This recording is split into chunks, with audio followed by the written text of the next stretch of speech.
and like their old cities still work, or the old, what remains of old world downtown cities in each of these ancient cities, such as Moscow, or across Eastern Europe, with the star forts as well as the canals.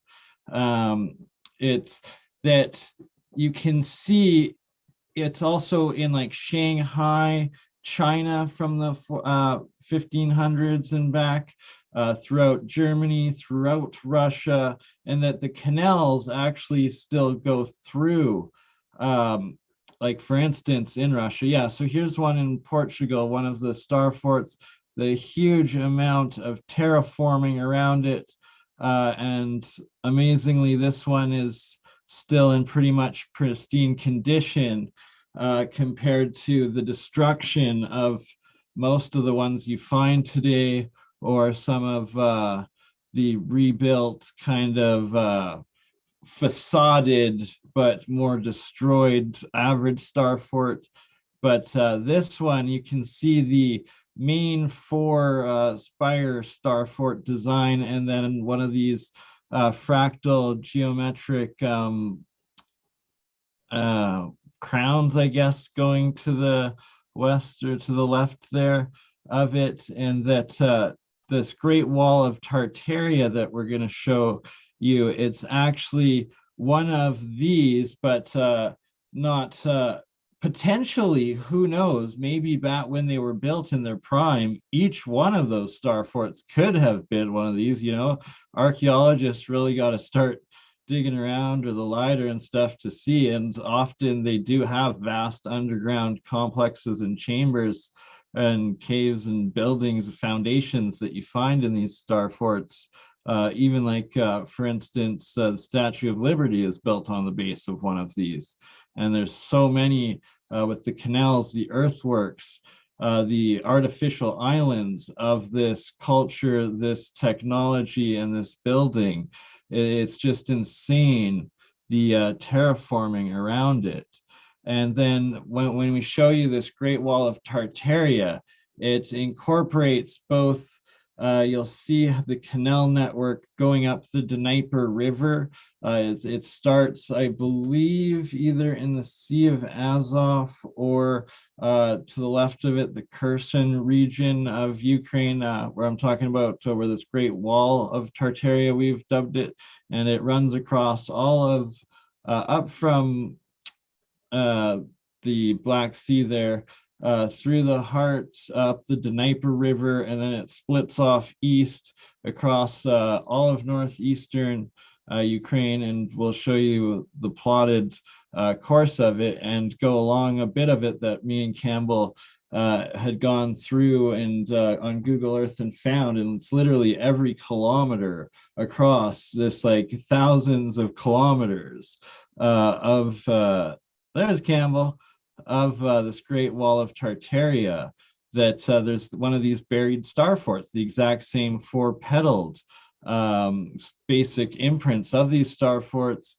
And then there's the vast, like each of the, you know, whether it's Berlin, whether it's Moscow, whether it's New York, whether it's Shanghai, whether it's pretty much any city, Havana, you know, wherever, Brazil, like every single city metropolitan that existed 500 years ago, 400 years ago, that there's a map of, it's built in this canal star fort, Star City citadel style and layout. That's what I'm talking about. Campbell, we have another star with us. So now we've created the Star Empire. And looking forward to hearing this information. I'm really actually, I know very little about these star forts and Tartaria. Some of the information that I have found out outside of you guys, I'm very skeptical about. So I know so little that I'm just going to give you guys an open platform here. And if I have questions, I'll jump in, but I appreciate you very much being guests on the Leak Project Network. And I know you have a lot to share. Are you? I mean, what's been going on? It's been too long. Thanks. Yeah, thanks for having us. Yeah, I just came back from Melbourne. Oh, Melbourne's just crazy. Melbourne, Australia. It was actually founded by Mr. Batman, and it's literally like Gotham City. It's like full of these amazing old buildings everywhere, and so that was cool. We actually did a live event there, so that was good fun. Yeah, and I've just been working, lots of editing. Right on. and Right on. So who's and the of course, Joker? sorry, Who's the Joker? who's the Joker? Oh yeah, well, I think it's You brought up the Dan Batman. Andrews. Okay. Dan It was Andrews, all of the us. premier, the communist premier who locked everyone down. That's got to be the Joker, right? No. Hello. Yeah. He's competing with Justin, or no, Trust in Judo. Sorry, my country. True joke. Right on, man. Well, I didn't mean to throw a wrench out there. Yeah, really looking forward to this. So just a pretext of like Tartaria and essentially like this reset sort of idea. The maps we're going to be showing from a few hundred years ago, that a lot of the facades that you see on these brick buildings, on these old world buildings, on these Greek or these Orthodox or any sacred, any ones throughout history, like the cathedrals, the castles, all of them, that it's actually what the facade was them rebranding, redating, resetting the story and the build date, and that it was reclaimed, it was refound land, it was, it was rebuilt. So a lot of the pictures, you don't ever see the basements. You now see, like across India, across all of the world, another term, mud flood, is that there's these layers, archaeological layers, that somehow happened in their claimed build dates of 100 to 200 years, supposedly, that they're built, yet now they're digging out 2 layers deeper that there's not on the official blueprints, that nobody knew about, these fully fortified, like huge buildings with windows and everything, in these new layers, and they're like, oh my gosh, it was so much bigger. And it's like, where did it come from? And okay, what is this facade now? And these robber barons that supposedly came to the new world, and was there actually an old world that had some sort of like free electricity, or understanding of like DC electricity or hydroelectricity, so that sort of stuff, atmospheric electricity, and like the steam engines and all of that. And maybe it's not as far-fetched that we were a lot more advanced in the wizards, the magic, as well as like the holy experience and stuff, was actually just technologies that we know today as and called technology. Yes, so there you go. But this is the thing, I mean, and just in Melbourne, we were walking around, and literally you see one building and it's designated as a church or a cathedral, and then the building next to it has got all the same features, all the cathedral windows, everything, and it's a bank. And then like next to that, there's something, the same feet, it's the same building, but it might be something else. So it's like they redesignate all these buildings. So we say that they weren't founded, they were found. So I've got some pics I can share my screen. Are we live? Are we on YouTube? We are live on the website right now, leakproject.com, where the shows are always live. And when they're live, they're free, unedited, uncensored. The guests can ask questions in the chat. And so folks, awesome. You want to join us here every Friday at 8 p.m. Mountain Time for BurnEye, the Mad Alchemist, and Campbell. Now, Campbell, how was it? Autodidactic? Autodidactic. That's how you say it with an Australian accent, but autodidactic. That's not a knife. That was terrible. I'm so sorry. I'm going to edit that out, folks. Okay. I'm hitting the mute button right now, brother. Autodidactic. Whoops. Okay. Sorry. I was just watching the stream. Yeah, absolutely. I'm just getting the link. Okay. I'm ready here. Yeah. Autodidactic, which means to be self-educated. And of course, we need to be self-educated, because if we're not, the only choice we have left is to believe what other people tell us. And we can see what's going on at the moment, right? So I'm just going to share your link in my Telegram group.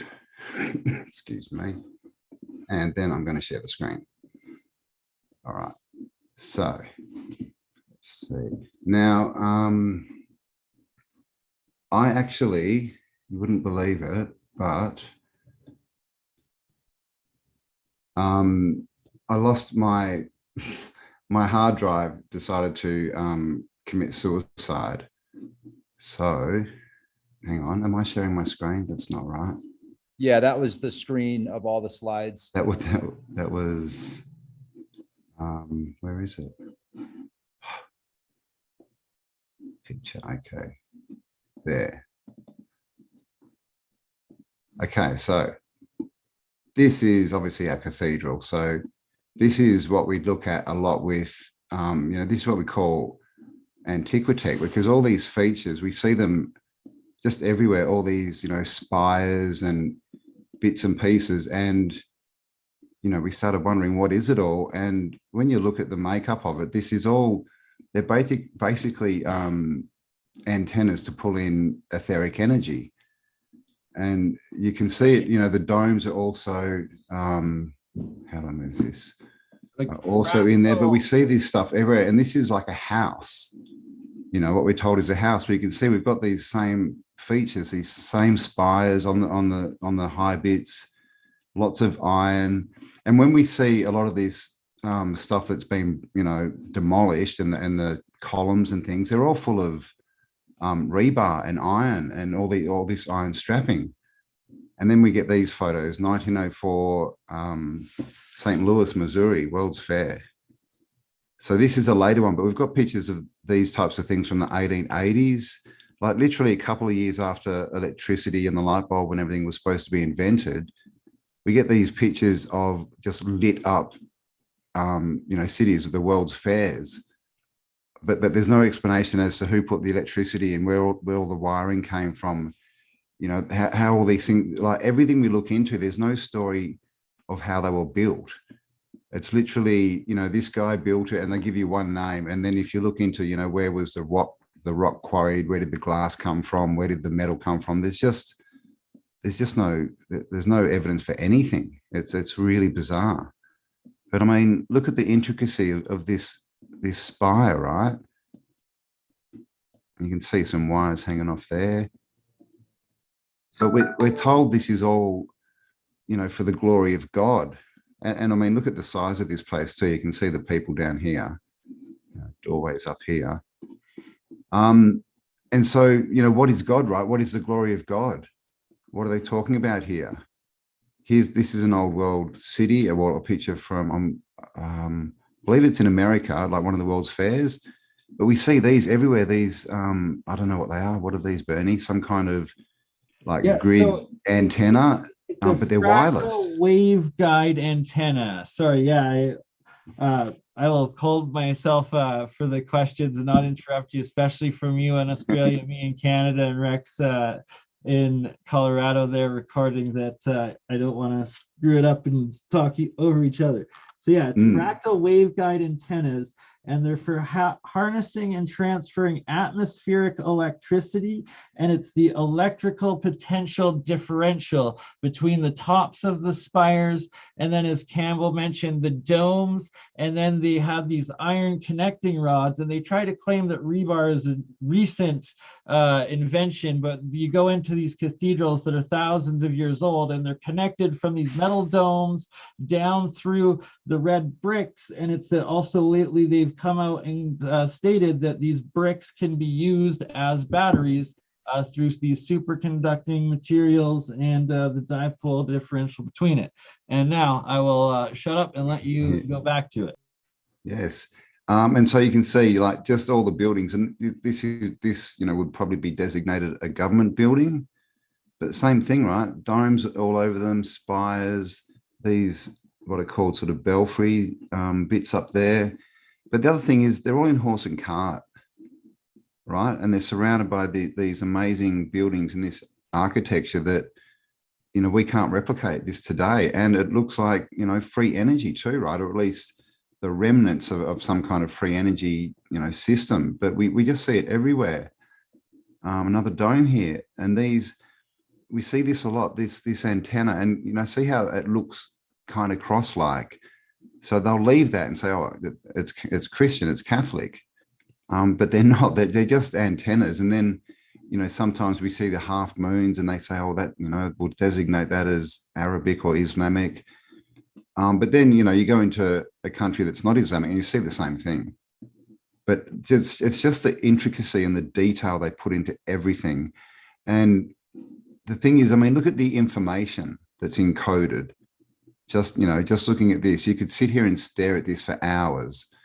But what they build today, these square, black boxes, there's no information encoded in them. Like there's nothing there. But the old world were building things like this. Put over top of the once functioning technology, right? Yeah. Functionality of like disconnecting a wire here, taking off the wrapping there. Like we all hear the stories that the pyramids, when they were found, were covered with different layers of both minerals as well as golds and metals and stuff like that. How many other places were, and was it actually for technology purposes with the it's the dipole as well as the word will come back to me, but between the rock, like the basalt, the granite, and then the sandstone, and then the metals, and that it functions as this macro-sized battery power generator harvester. And here you see this is an old, these are what we're told are, thousands of years old. Obviously, it's been, reconstructed. You can see all the cracks in these pillars. And what do we have here? But we have rebar coming out of the top of this pillar. We see this stuff everywhere. And, there's big questions over a lot of these sites. Because, I mean, look at this. This has clearly been rebuilt. And so we don't know if this is the way it was, that they've redone Stonehenge. Here's another one. This is an obelisk, or was, and you can see it's just full of metal. You can see that's the antenna, and it's directly connected through metal all the way down into the ground. So this is, what we sort of think they're all solid stone, right? But are they? That looks like a modern day, like a 5G telephone, or like, your satellite antenna. And this is what was inside those obelisks. And like at the very top, the bulbs on each of those ends, like, was that mercury? Was those other metals? Like, what is that? That's technology. That's Antiquitech. And underneath this geopolymer, we were lied to saying that like most of it is all stone, but a shout out to a fellow researcher, Paul Cook, that will be on with us again here soon, and the extensive work he does over there digging into the geopolymer facades that are on top of everything. Indeed, yeah. So everything, and that sort of first came out with the pyramids too. How they build the pyramids, and I think it was David DeVitos. I think, is that how you say it? Came out and said they're geopolymer, and now we're looking around, and it looks like everything's geopolymer. We see the walls with, you can't fit a human hair between the bricks. It's because they were laid wet, is what we're finding out. They were literally poured in bags as geopolymer.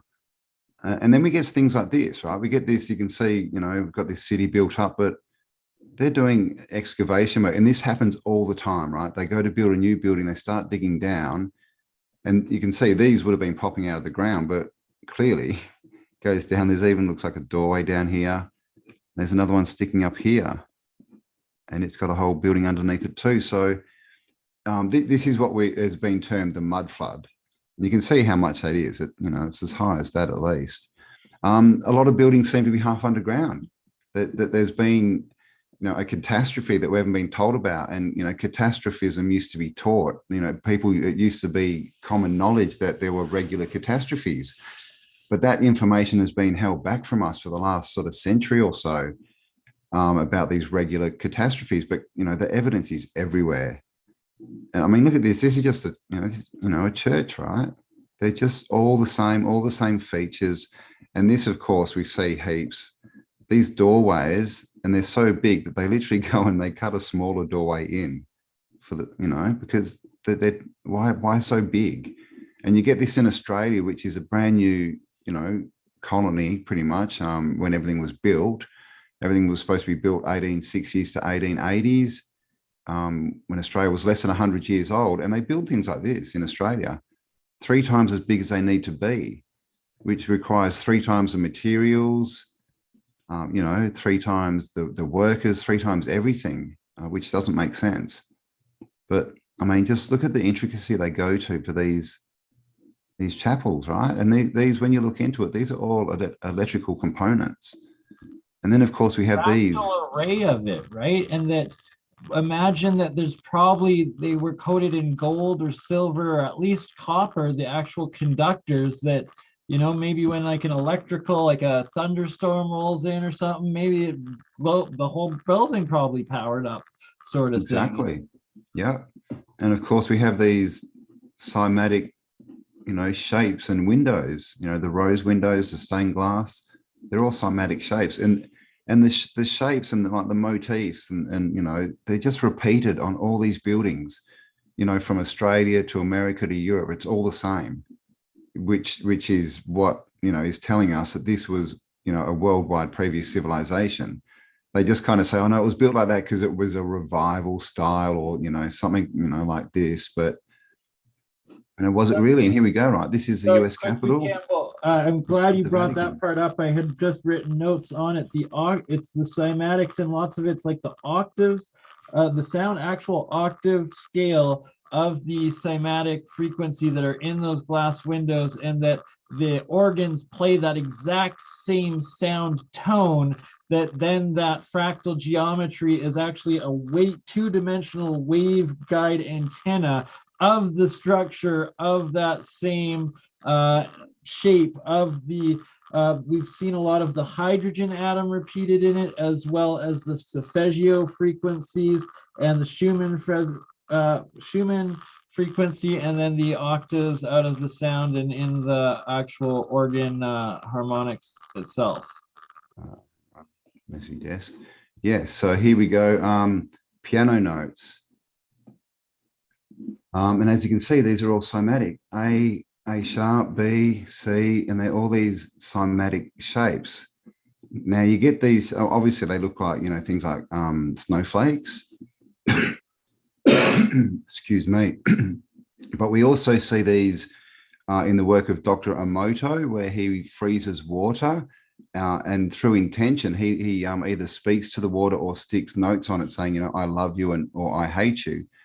And when he says, I love you, he gets these perfect, geometric patterns. When he says, I hate you, it's just this goop. And so these are also like, the windows, right, on the cathedrals. So these are cathedral windows, this line here. These are, rose windows, or they're all in cathedrals. And these are cymatic patterns, which are created through frequency. So either harmonics or intention. And they're exactly the same, right? Down here we have, it says these are DNA, this is our DNA. So these are fractals or cymatic patterns of our DNA. Yeah, so it's the resonant shape of it within the water liquid that it's being caught or imaged in. So it's these sound frequencies, and then the resonant frequency is the vibration rate of the mass of the molecules of atoms that make up like yourself, or just a single particle, or anything and everything in between. And that they all have this, and that it takes form, it takes physical form in this two-dimensional liquid. And what are our bodies but 80% water, exactly this. So this is what he gets. This is Dr. Masaru Emoto's work. So when he got glass and he stuck, and he literally just had to stick the words on it for a week, then he freezes it and photographs it. And this is you full, just, no shape, no geometric pattern or anything. And this is thank you. And that, of course, also, apart from looking, pretty much like a snowflake, it's looks like a star fort, which we'll show a few photos of in a minute. But this is what we get when it's good intention. We get these perfect, geometrical shapes. And when it's bad intention, we get this goop, right? So this is like a polluted river and this is like a clean river. And so if we tie this back to the cathedrals that have got these windows, right, and they're connected to the ether with all these spires, and then what else do we have in cathedrals but these things called organs, right? And we have these things called organs in our body.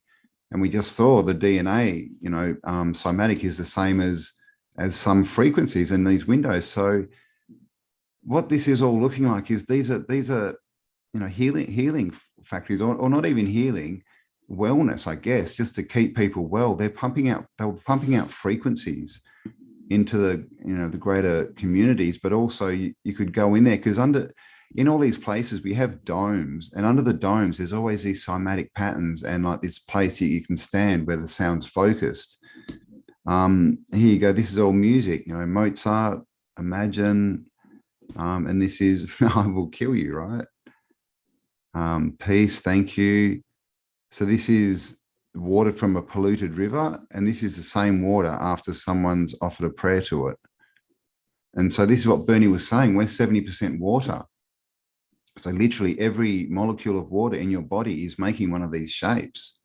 So the question is, what shape are you making? Because the way you do that is with intention, right? And with sound, which is what we speak. So what we think and what we speak literally changes us. It literally changes the makeup, the frequency of who and what we are. And these are just some more these are tones played through water, so different musical tones. And again, we're seeing the same thing everywhere. And of course, this is not the best picture. I mean, look at the information encoded just in this, in this photo. Hey, right? Campbell, let me, ridiculous. Sorry to interrupt real quick. I just want to make sure that the audio stuff is going to be taken care of on BurnEye's end. BurnEye, a moment ago, you had some weird, it sounded like a bloated toad in the background. Can you please talk for a minute to make sure that's gone? I'm going to let Campbell go back and this is very interesting information. So, okay, so just talk for like 10 seconds and let's see if it's back to normal here. Am I a normal human again? You're normal, and I do not hear that no toad sound in the background. So I don't know if you were doing some alchemy experiment with the toad and plugging it into mercury or something to see if you could get some type of monatomic trip, but we're better now. And thanks, Campbell. Sorry about that. I thought you were going to grab a ukulele and start singing Somewhere Over the Rainbow, BurnEye. No, what is it? Why did you hear it? Did you hear many? Yeah. It was Kermit the Frog. It was bad. All right. Oh, dear. What are we looking better at now? It is. We're better now. Well, again, I'll mute out. Well, you go. BurnEye's got it. We're good to go. BurnEye, you're on mute now, buddy. These are cymatic windows in a cathedral, right? So again, I mean, it's a bit of a small picture, but you can see it's the same stuff, right? So these are all, it's all, and we're being told, all the time, everything is energy, everything is frequency, right? So this is, this is looking at sound. Literally, we're looking at sound. This is the shapes that make it up. So I'll just get rid of that, and we'll have a bit of a look at some star forts, which are all, everywhere across the world. Again, we get these same features.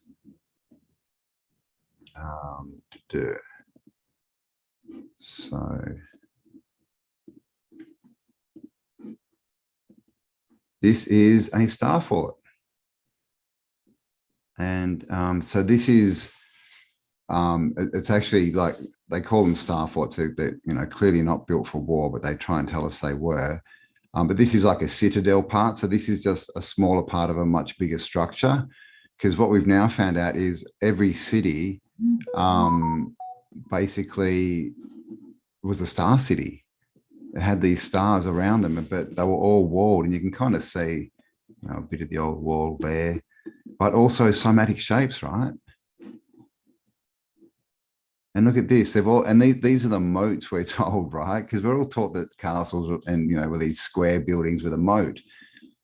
But when we can see them from above, there's these intricate, cymatic patterns, and clearly you can see why we call them star forts, because they look like stars. And these are literally everywhere, and it's the same thing. These are in, the US, South America, Africa, Europe, and even Australia. But we're told they were all built between the mid 1500s and the 1700s.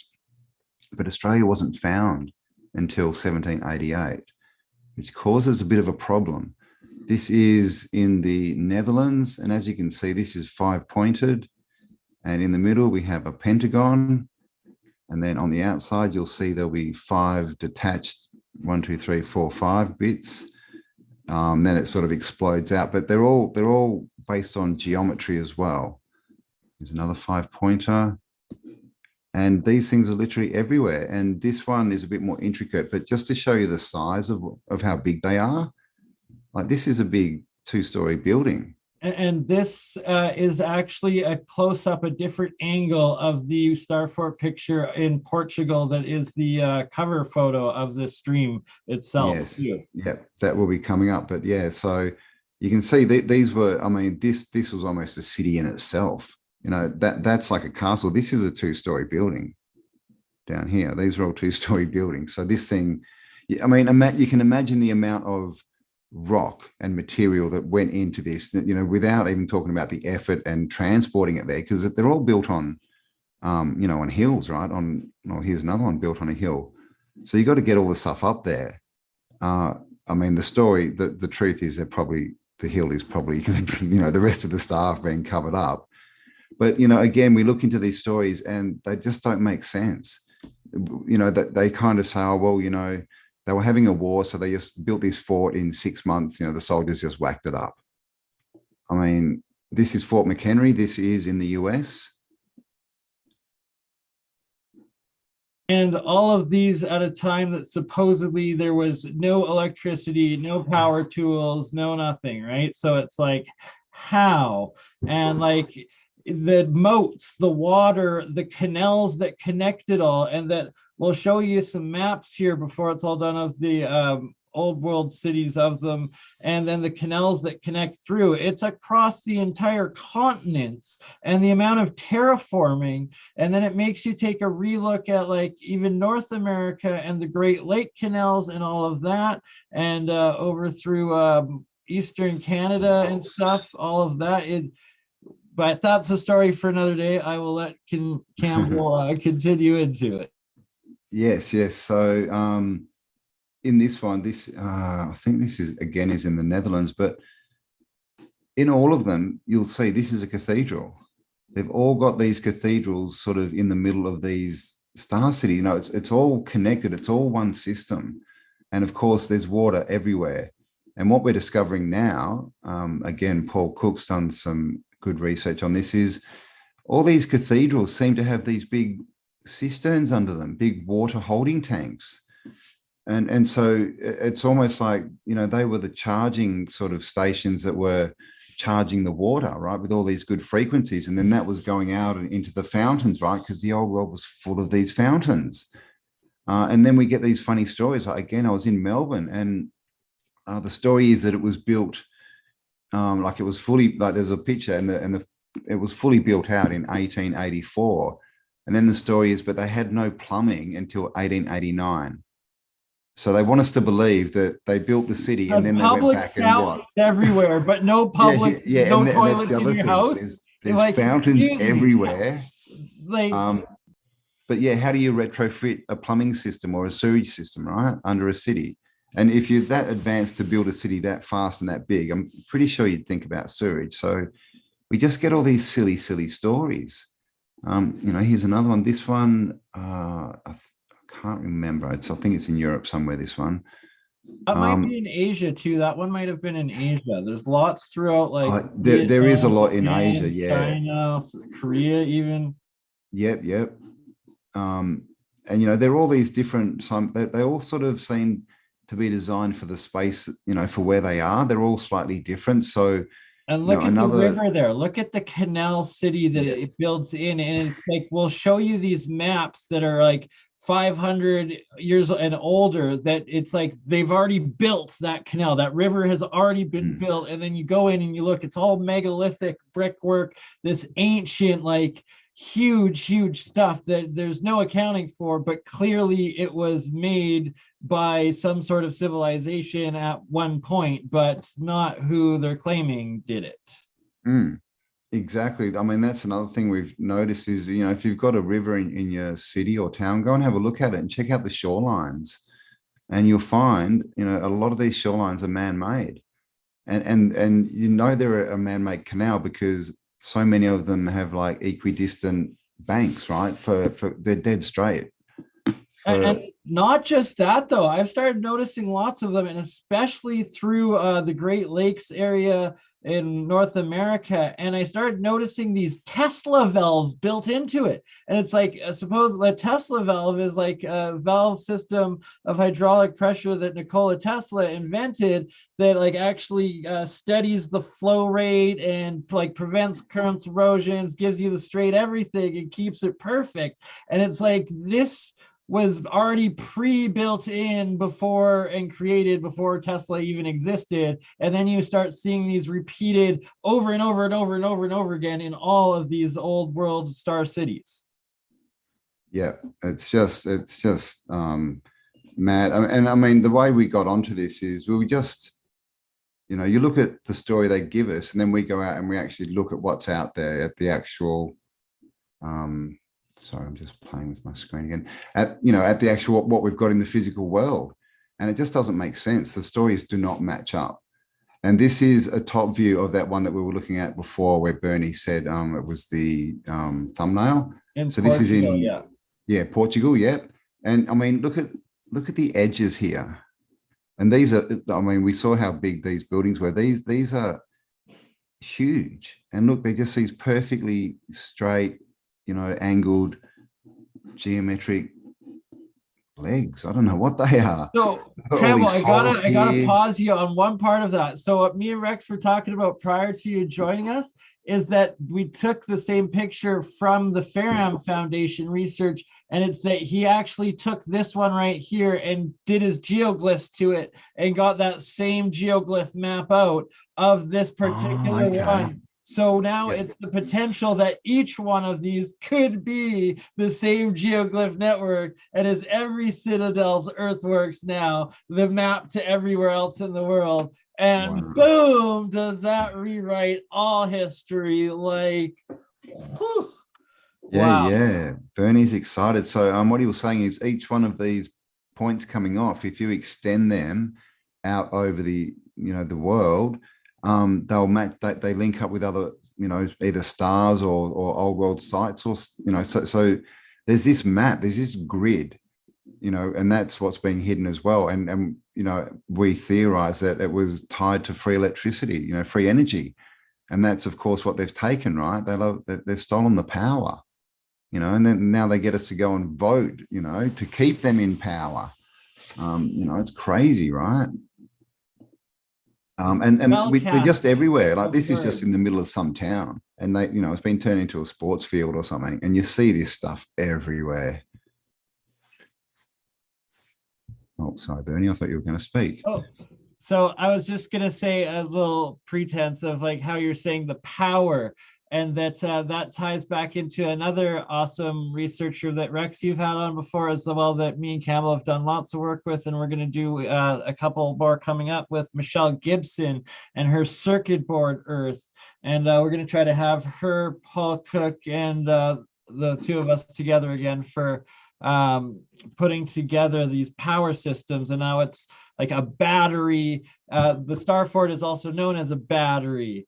I can't even get into it. She does such a great job, and you've got it a lot more. Yeah, and that's a good point. You know, they've taken all these over, and they could tell us that they're forts, right? They're all built for war, and of course they call them batteries.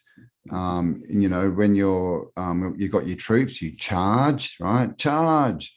You know, there's all these electrical terms. You know, there's many more that I can't think of now, but all these words as well seem to be tied in, even voting, right? But, you go between the polls, right? The polling booths, between Boaz and Joachim and put them into power and all this weird stuff. So there's so much, like spell casting going on as well. They've really, what they've done is changed our perspective, so we can't see what's really there. That's how they, hidden in plain sight kind of stuff. This is Amsterdam. So this is one of the old maps Bernie was talking about. I'm not sure of the date on this. It'll probably be somewhere, but 1600s, most of these are. And you can see, apart from the fact that this is a completely built out and clearly designed, city and walled, right? They're all walled. This has canals everywhere. See, these are canals. You can see the water here, and these clearly man-made canals that go everywhere. And the amount of bridges in these cities was ridiculous. Here's the main canal. They always have like a main sort of grand canal, all man-made.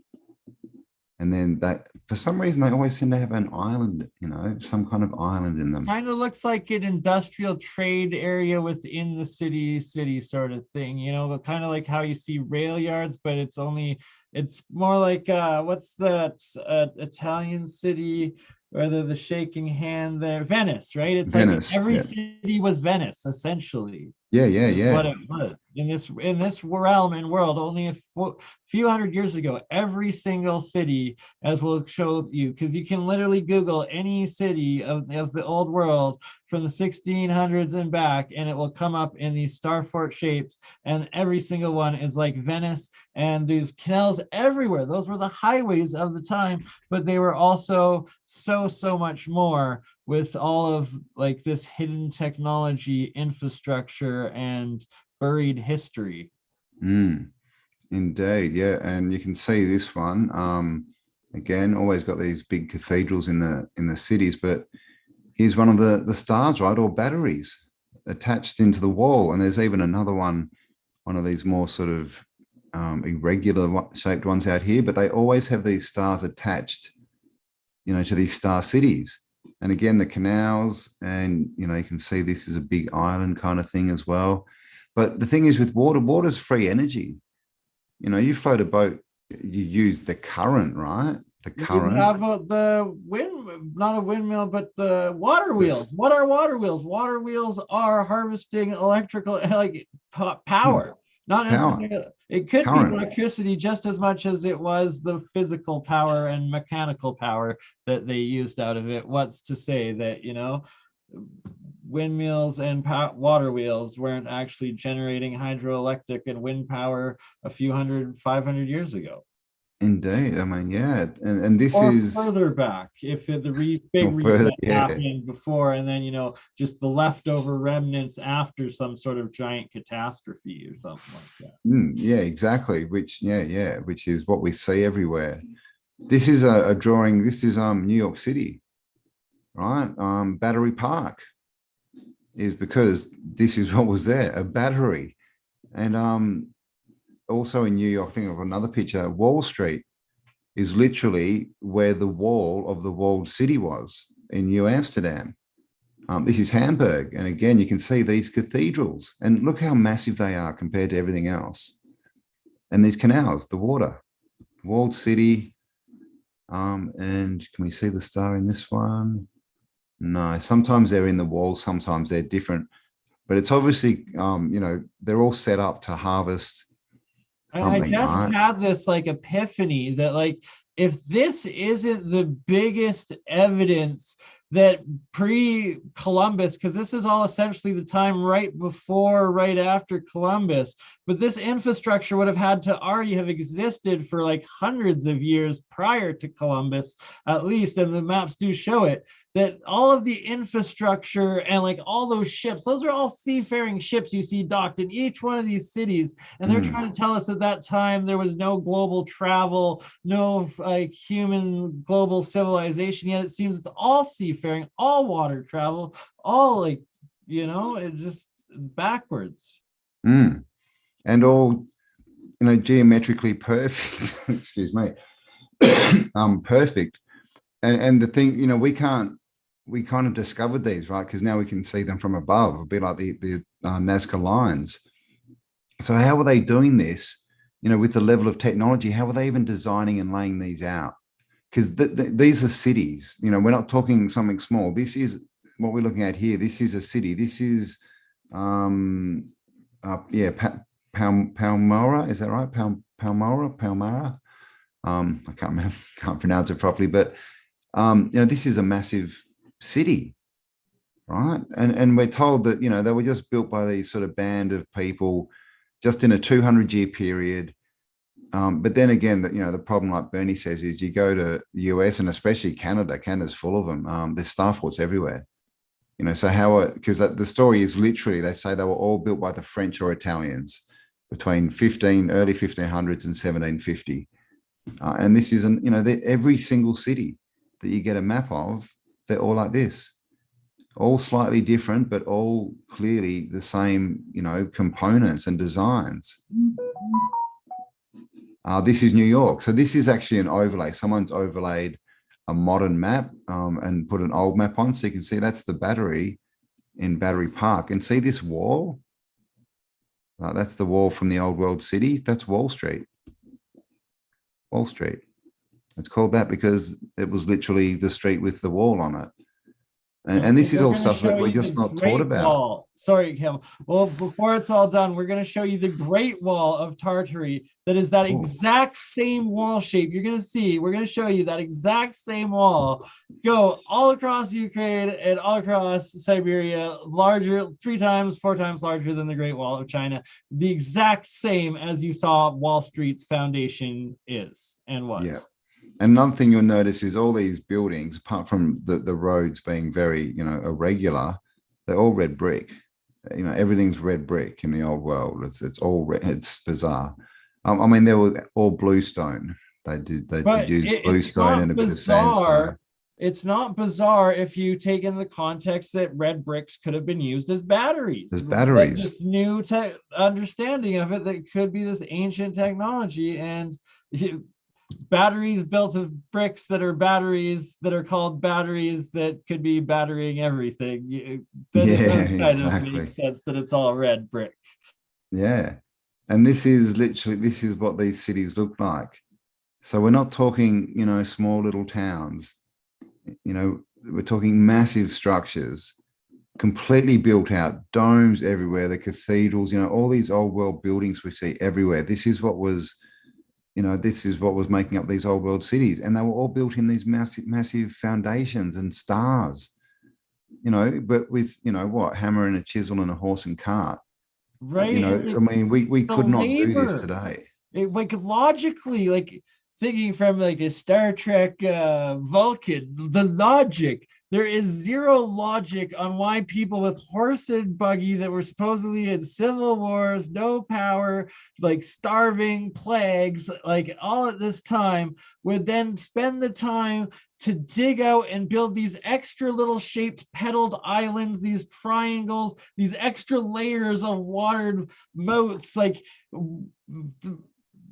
It's for what? Doesn't make sense. It's just so illogical. It's beyond stupid. They would have all died and there would have been nothing left if people were that stupid. There's much more to it. Yeah.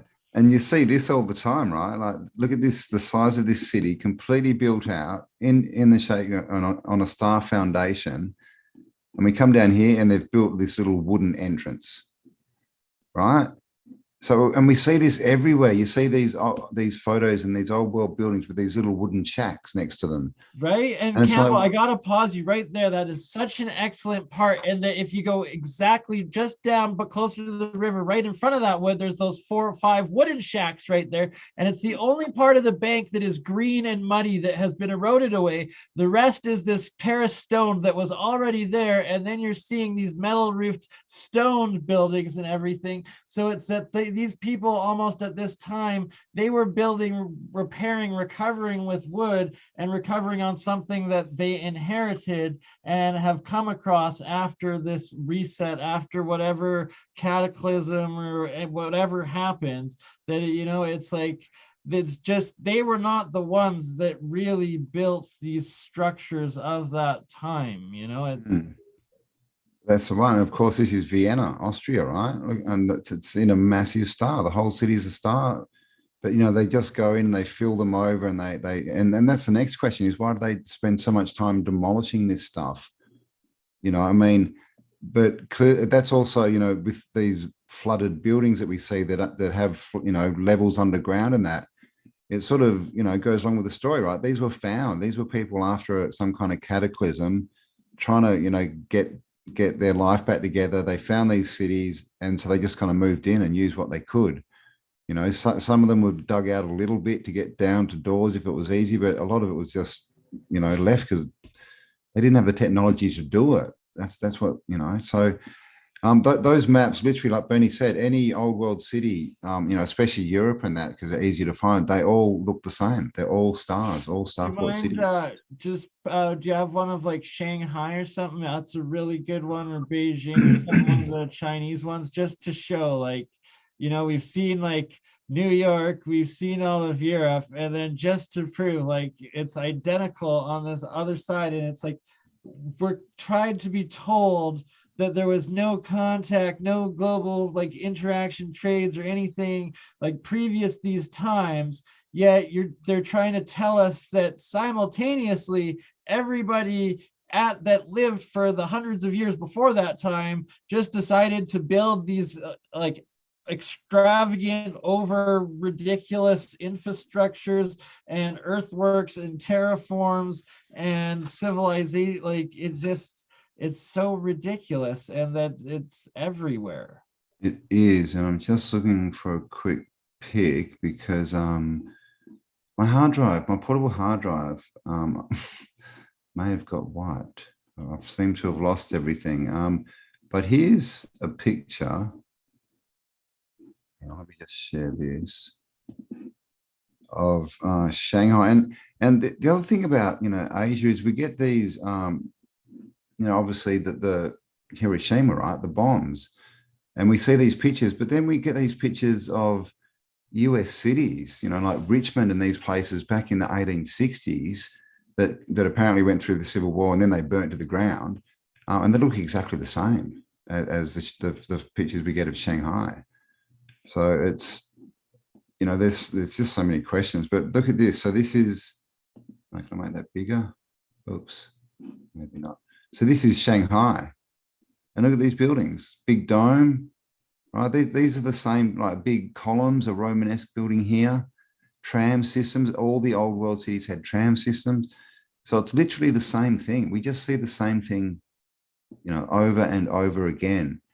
But there is an old map of Shanghai, but it's not going to let me. I don't have it at the moment, so I'll stop that. I do have other pics. So this is the thing. The old world, you know, that they tell us, you know, that there's this story that we started off low and that we slowly built up our technology, and now we're the epitome. You know, we're the best and smartest, and rah rah rah, and on top of that, we're all slaves. Woohoo! You know, what a mountain to climb. But when you look into history, you know, they were more advanced. You know, the old world looks like it was built for the benefit of the people, where clearly the world we're living in is not, right? We've been taken over by, you know, we all know it, right? Corporations and all this kind of stuff. Can I see the chat? Oh, I didn't know that. So I think I've got some more. Exactly, Campbell. Like, and for my alchemy background, I started reading all of these alchemical writings and text translations from the 1600s, 1500s, and you start to realize and like get a sense of the conscious mindset of society at that time. And they all speak as fact that the ancients were much more advanced than them. That, you know, these pyramid cultures were highly advanced from them, and they're just trying to like recover this knowledge, and like they're in awe of the ancients that built everything else. And then when you take that into your own conscious self and export the YOLO, you only live once, this is the best we've ever been, the best we ever will be sort of mentality, and you start seeing these things, you're able to then be like, understand them better and start taking them apart and being like, hey, that's a capacitor. Hey, that's a fractal wave waveguide antenna generator. You know, like this is actual technology on the highest levels. And then the geopolymers, the different semiconductors, the nanotechnology, there's just so much to it. And we're just finally starting to really understand what's been left over from the ancients. And that, sure, lots of things maybe in those times they tried to imitate, like rebuild copies in awe of those grand big architectures of this global past and stuff, and that you know, just in tribute to it. And maybe they didn't have the technology, or maybe some of them did have it functioning for whatever they used to be doing with this, like all the antennas, the different, like it's just limitless possibilities. Ridiculous. This is Asia, so you can see it's you know, more stylized, but it's the same, you know, kind of set out. They got their, you know, big antenna in the middle, and you can see there's wires and things hanging off this. You know, it's all, but of course, you know, again, it's all, you know, it's always religion, right? It's always, you know, for the glory of God and all this kind of stuff, which again, you know, what is God, right? Is God the energy that, you know, creates and animates all life? You know, is that what they were going in to receive? Energy too, Campbell, right? Like if when these things were functioning and fully had all the connectors, the pieces of metal and everything in it, then was it generating like these glowing lights or the hues or like the power of God, the glory of God? Was it lighting your homes? Like was God lighting your actual home by making the plasma within like a tube or whatever lighting up, you know, like with the magic, the God or the magic of God, the energy of God, right? And it's easily, then that's how you controlled, and that's how you were in awe of the ancients that knew how to control the magic of God or the power of God. And easily that's manipulated by it. And then this reset of YOLO, oh no, we're the best ever, don't look at that, don't think of that, no, nothing of that, don't try to understand any of it, don't realize how much more advanced not only that we used to be, but that we can also again be today and in the future. Yeah, indeed. I mean, and we get stuff like, I mean, India's full of stuff, but you know, we get stuff like this. I mean, what, you know, what's, you know, we just told it's decoration, but that clearly looks like some kind of, I mean, what does that look like? BurnEye, a plasma cutter or some kind of spark gap generator? Fractal capacitor, or like definite that has waveguide antenna like generating in it, and going down to the focal point and those fractal angles going in, and you're seeing these repeating layers of dark and light, probably of a type of sandstone, and like an insulator, and then a conductor, insulator, conductor, insulator, conductor, which is the base work of these modern day what's the word I'm looking for? Not just capacitor, but capacitors. It'll come to me, but another little electronical piece, transformer and transducers, sorry, that's what it is. And then when you have the connecting wires with, like they were stating that they were covered, layered in gold flake, silver flake, copper, these different sheets, you put that on top of that, that is like a macro processor of these computers that we're using today in the micro. And that's another part of the circuit board Earth. And take a look at the different sites, and that it's a silicon, like resonating things, like megaliths and structures made on these energy grid sites, the ley lines and whatnot, and that it's just mega sized macro processing technologies and grids, just like our microcomputers and smartphones that we're using right now here. Yeah, we've just gone micro, but they went macro. And this is just a shot. I mean, apart from the fact that they knocked all, you know, the best houses down and left this, I mean, you can see in the this was how it used to look. And you can see half of it's underground, by the way, these funny little windows in the ground. But look what they've ripped off it. And this is what we see everywhere. I mean, that's a red brick building though, but you know, they've ripped off this big front door, all the nice trimmings and everything, and just left it as this ugly building. And they do this all the time. And then of course they leave the buildings to go derelict, and they go, oh, it's too ugly, we'll have to knock it over. Here's an organ, right in front of one of these cymatic windows. And if you've ever been inside a cathedral when one of these organs is playing, you know, they're amazing. And another thing with these organs is we find them, you know, obviously they're in the cathedral, but then you find them in these random buildings where they've got no place at all being in there. But they'll just have an organ in some government building or a library or, you know. Post office, in your local post office, we have an organ, right? Like it's perfectly acoustically built geometrically to that entire post office. To the post office, right? Yeah. And so this tells us that they found these buildings and they were just designating them as different places. And of course, when you get to places, you know, like England and a lot of European cities, you know, they keep, you know, the old world, they don't do much because they keep that as the European look, right? When you come to Australia, they put tin roofs on everything and verandas, and they give it the Australian look. You know, you go to Tuscany and everything gets covered in orange, you know, and that's the Tuscan look. The local facade, reset founders, those robber baron founders that then founded the facade. And Freemasonry, right? Yeah, they like their free buildings. His story is not my mystery. Yes, his story. It's not our story. And this is St. Louis, I believe, what was it? St. Louis, 1880s, I think 82. And look at the look at the lights. I mean, this is literally, you know, within 10 years of them, you know, sort of sorting out electricity and the light bulb and that. And we have these cities just completely decked out. Now, where did all the electricians come from?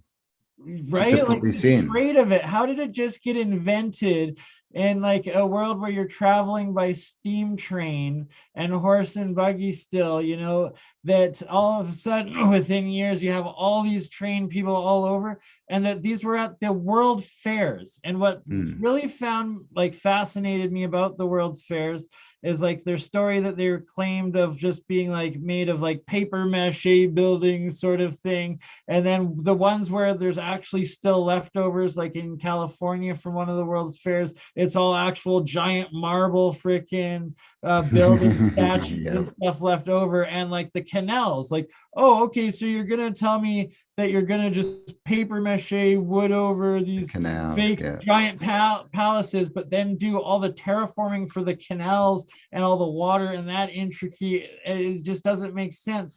And then the photos of them, there's always, just like how, you know, you have like your Chinatown, your little Italy town, like your local areas in your big metropolitan cities today, or like the embassies or whatnot. You go into these world fairs and there's these same sort of things that like are of either like old Greek, old Roman, or like the Tartarian, or like the different ones. And that it's like, was this just these metropolitan grand places of Tartaria, or this global civilization that the founders have found and conquered and then destroyed, the robber barons, and then that they blew them up after each one, sort of thing, is like a goodbye to the old and the reset into this new. And then they probably got at that same reset time was when they ended the illusion of like the magic of the technology of electricity under like magic or God, or like the power of God or magic, and turned it into technology for everyone. And no longer, because the churches, the palaces, the cathedrals, they look like the most highest tech advanced, but also in every small town that had this atmospheric electricity potential harvesting with their different domes, the dipoles between them, the giant structures that there are and everything. But that's a whole episode all on it. But just that that would have been God, the power of God, bringing in this atmospheric electricity and like using it and distributing it, you know, to some levels. And then from that now, oh no, it's available to everybody. It's electricity, it's power. And now you have to be charged to be charged, you know, to have the power, you have to be charged now. It's no longer free, it's no longer natural, it's no longer coming from God or pure energy, right? Of possible intent and creation. No, now it's this slaved charged system of you know, fire and destruction to create the power too, right? Like that we're destroying the earth. It's no longer in harmony. You're no longer bringing it out. And well, that's one thing we don't see in the old world is big, you know, power stations as we know them. But then we get pictures like this where they clearly got a lot of power, but you can see all these spires everywhere. The fact that you just brought that up, that there's no big ones, and it's documented Edison and the DC, they had to have the like little tiny small ones every block sort of thing. So that it's like, oh, well, these were just like the transformer stations from like potentially the cathedrals or like the big buildings that were generating it from their spires, that electrical differential from the top to the bottom. And that also the story of how electricity was discovered is absolute BS of Benjamin Franklin and the kite and whatnot. You find all of these science books that are like written in French and Germanic. They're from like 16, 15, 1400s, and they're titled chapters atmospheric electricity, like whatever the dialect is. But then you see it where they have like 10 different layered lines going up, measuring above the air, the atmosphere from the ground, and then up along the cathedrals, and then the spires up, and literally the numbers, the measurements of the electrical potential differential, the higher you go up in that spire from the ground, and the charge differential that it produces. And that there's, you know, you use these transformers, these transducers, these capacitors, batteries today that we're using on the micro scale. But when you take a step back and look at like the blueprints, the actual designs and the materials that these fascinating wonders that we do not build like today anymore, that they're the exact same designs on a much larger, more advanced style than we ever anticipated. And it's all about water. And was it, you know, the water of life, that the healing, the energy, the mana, the charging it? And I will let you cover that. Yeah, I mean, this is a fountain. This is a fountain. I mean, and these things were everywhere. And look, just dirt roads. They got their pots to get their water, but look, this is clearly, you know, high tech, right? And this is the thing, like Bernie was talking about the world's fairs, and the story is that they built them out of paper mache. You know, literally, that's what they say, because they were temporary, then they could knock them all down. But we still have buildings standing today that are clearly not paper mache. You know, some of them clearly were, and they knocked them over. But even with all their stories trying to explain away, they never explain who built all the canals and who did all the plumbing for the fountains. Because these fountains were shooting, you know, water 20, 30 feet in the air. It was all pressurized. It's not easy to do. Just and a little context, I think this is a picture of, I think, like Penn New York Station. or something. Yeah, Penn Station. So just this one might have been made by the people of that time, but look at how there's no like glass windows. The architecture is so much less, how bare it is, but it's still the same size of those massive, like giant palaces that supposedly were made of paper mache of the World's Fairs, yet the pictures of them, it looks like actual palaces. And this picture right here, this building looks like absolute junk compared to them. And it's just how lit up they were with both natural as well as electrical power and light in those, and water, and just how is it paper mache and wood, yet you have these stone fountains going through all of them, producing massive like fountains displays both inside and outside of these supposed paper mache buildings, yet still no toilets. Like it just like who was the one that's like, hey, okay, we're gonna put in these underground pipes for these fake buildings that we're gonna end up tearing down, but we're gonna have to build all these bays, these canals, these waterways, and then underneath them, we're gonna have to, you know, get the metals, the amount of forges, the forges for the metal for the pipes, or what, like the stonework, whether it was those, whatever it was used to make all of the aqua, oh, what's the exact hydraulics of those fountains and waterways and terraform. Like it's just the engineering. It's just such a joke. And it's like, but no, toilets out of the question. And yeah, and just kitchens, they don't seem to, yeah, all the buildings don't seem to have had plumbing in the buildings for, you know, for kitchens, for water, for sewage. But yeah, you walk outside and there's a massive fountain out there. It's like, what's going on here?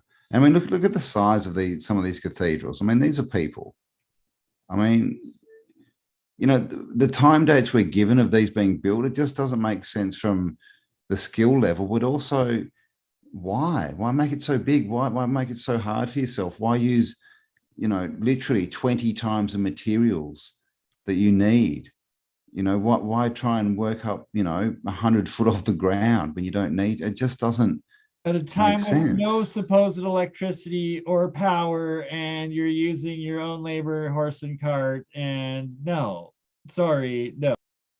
Yeah, horse and cart. And this is the other thing we see, they're all dirt roads, you know, so they build these buildings, but, you know, they don't even pave a road so that they can get all their materials in. They're going to drag these carts through these dirt roads, apparently, you know, to bring all the materials to build a building like this. But I mean, and look what's in the background here. Look at this. You see that? I think that's a fountain.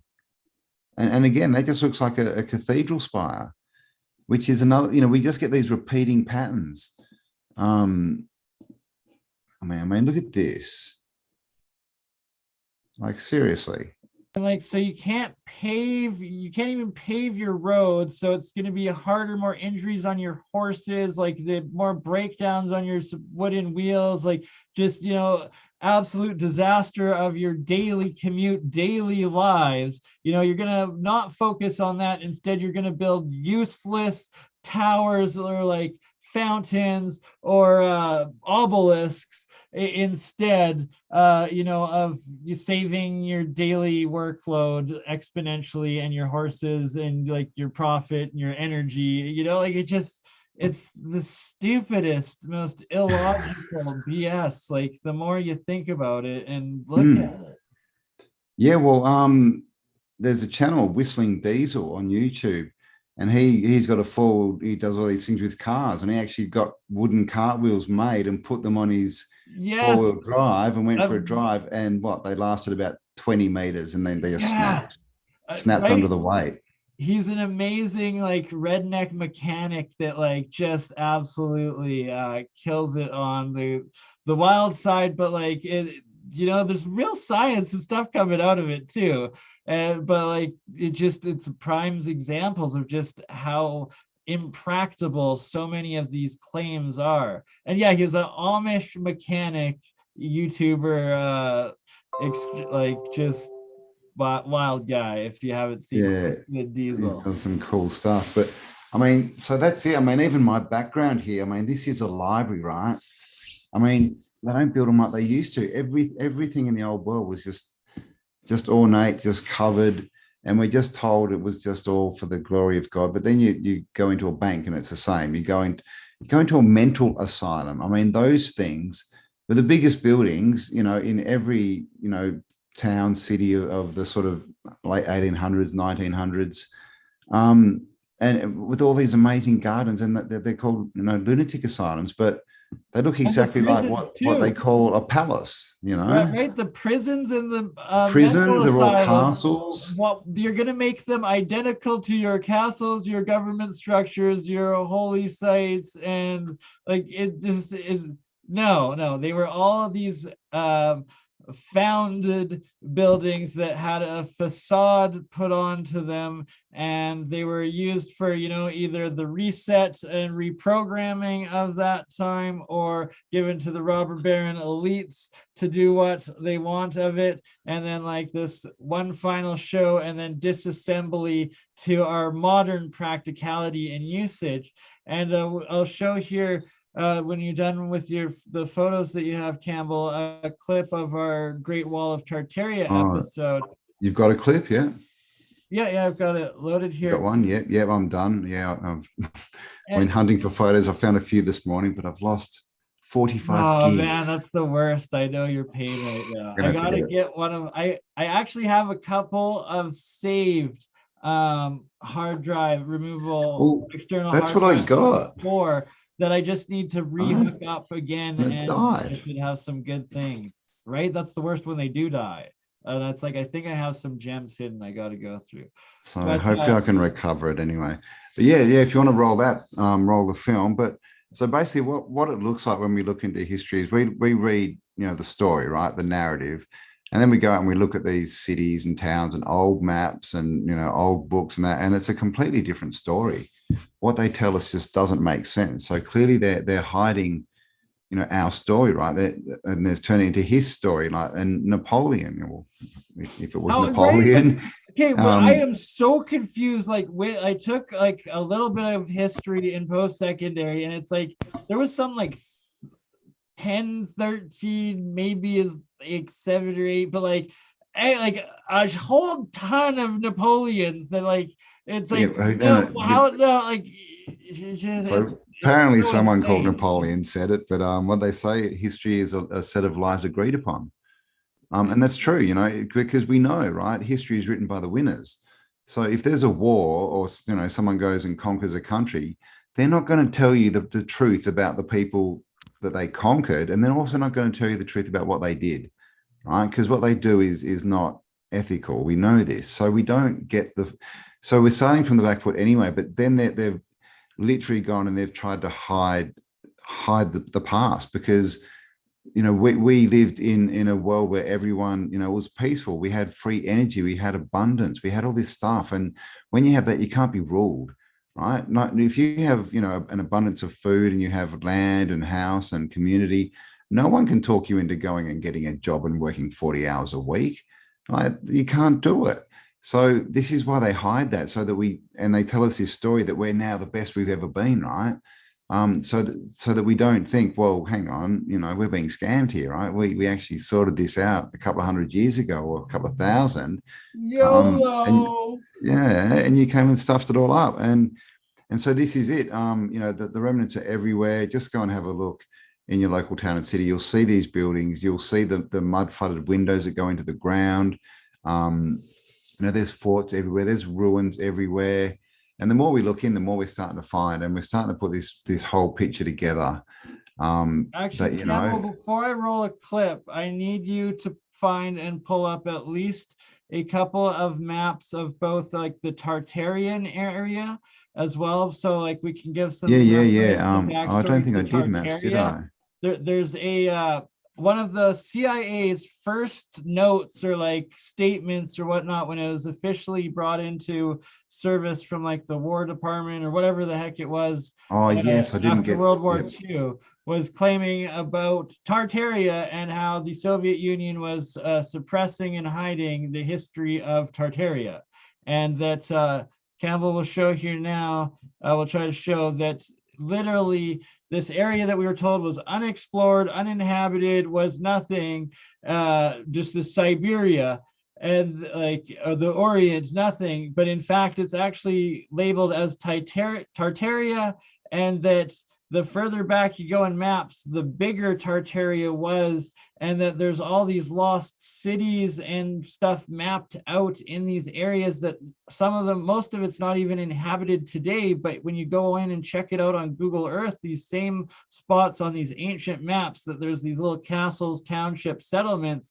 you check it out on Google Earth, and sure enough, boom, there's a buried star fort with some ruins or cathedral, and you know, like, and these dried up it's so weird because it's also in the Sahara from that time too. There's these same castles, and then all throughout like the Siberia, Eurasia, and also it goes down and across into North America, South America too, and lots of it, and at one point also the Europe too, right? Grand Tartaria right there.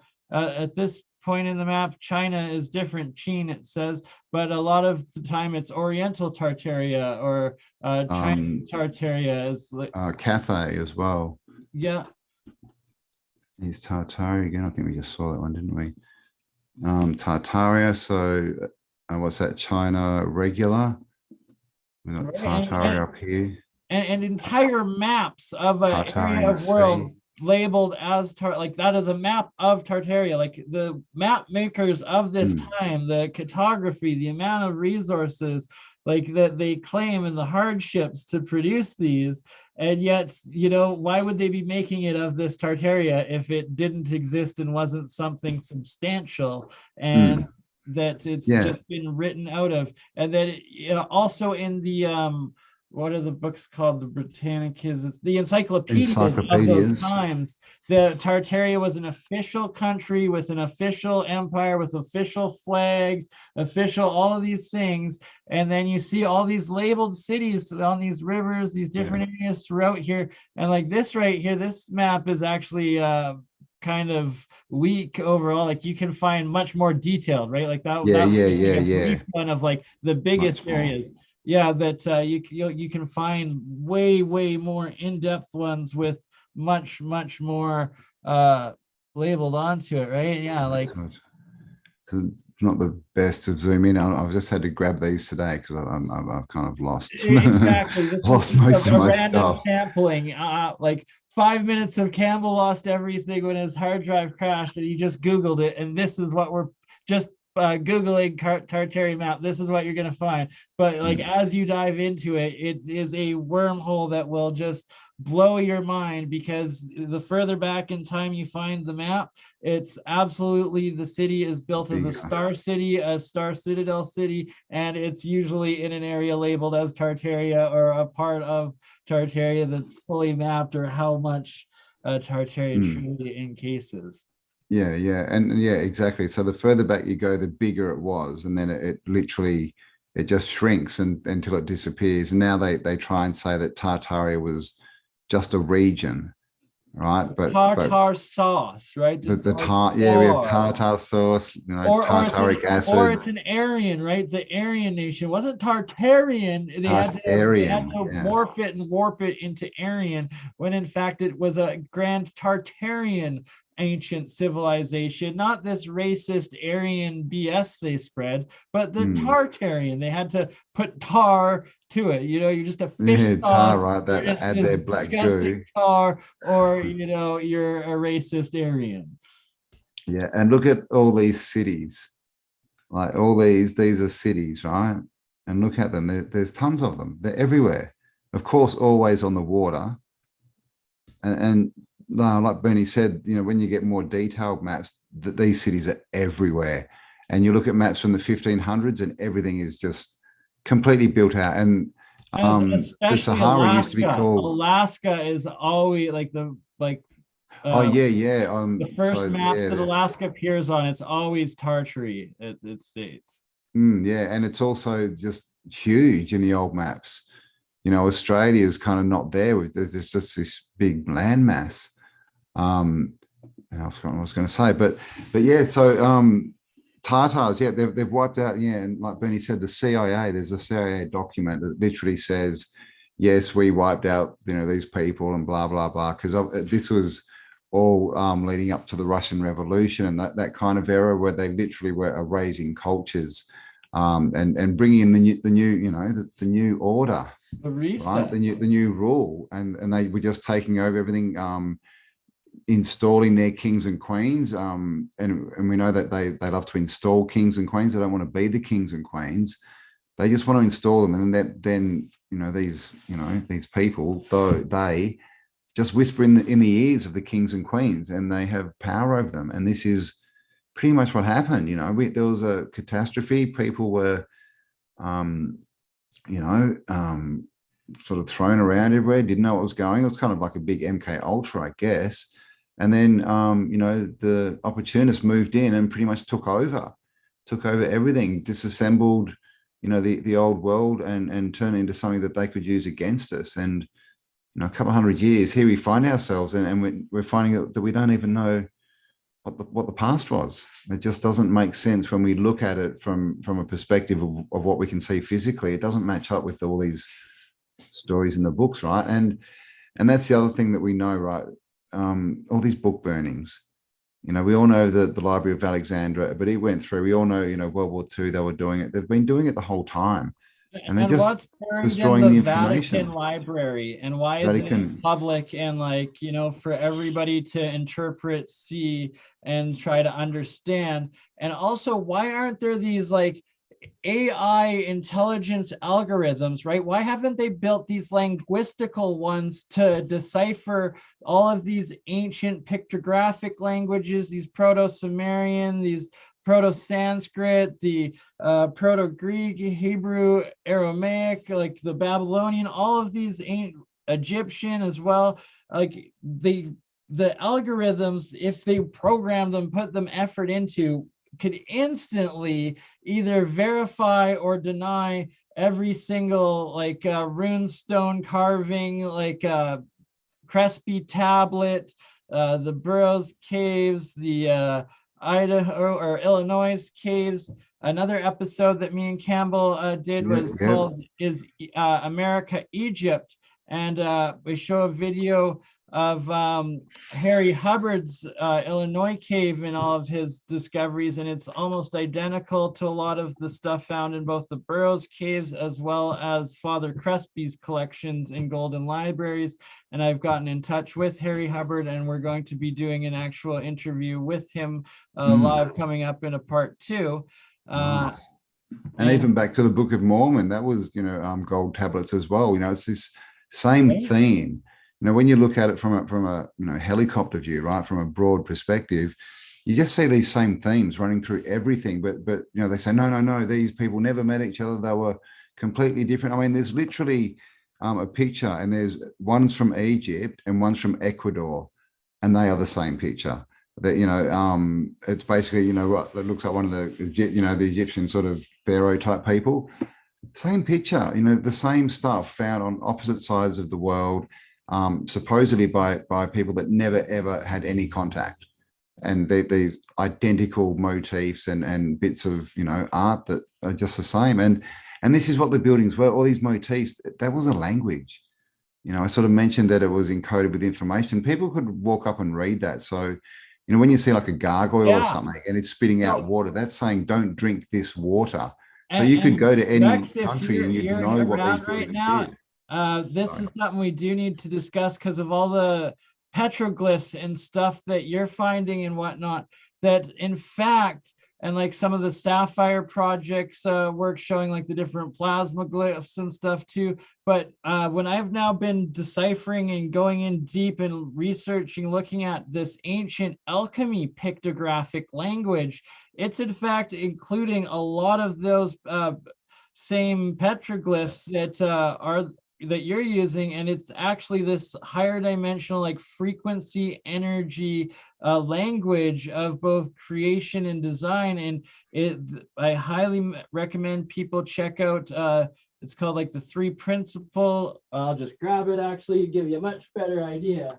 But if you take an electrical engineering or physics and stuff at all, and chemistry, then when you find the old alchemy, the 3 principles, so you have fire, which is actually plasma, the 4th state of matter that we're only now just starting to understand.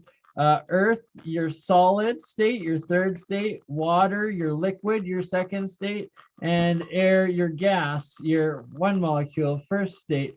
And then plus the elements, well, that's the periodic table of elements in their 4 states of matter, and that their pictographic language, they actually have these same petroglyphic shapes. They're the same letters, the same shapes as these alchemy language and the periodic table, and that it actually is just this vector-based or force vector-based language of the interactions of these different materials and elements and the energies of magnetism, electricity, and everything between them, and then the heavenly bodies above that the alchemists labeled as different elements, gold, silver, copper, mercury, all your power metals and your electromagnetism metals. And the sun, that's the gold. They put gold, your highest conductor, as well as that is like your right hand rule for electricity going through. That's your sun, that's your power. That is the right hand rule as the gold. And then, this is a grid, the cross.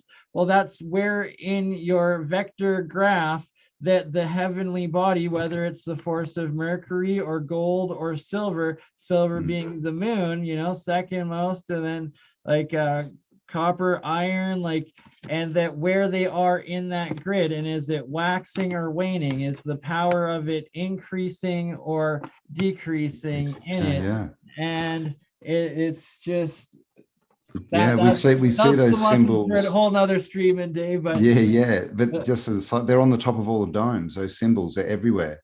Right. And of course the domes are made from things like copper, gold, and silver. So this is sort of the other thing. It all sort of seems to tie in. But I need to run to the toilet quickly. So you want to run that video? I'll play the clip there. I'll be back in 1 second. No worries, brother. So what I was gonna say with the elements, oh my gosh, what the frick was the part of it? Brain fart, the last part of the alchemy. Okay, it is the alchemy, the pictographic language of alchemy itself.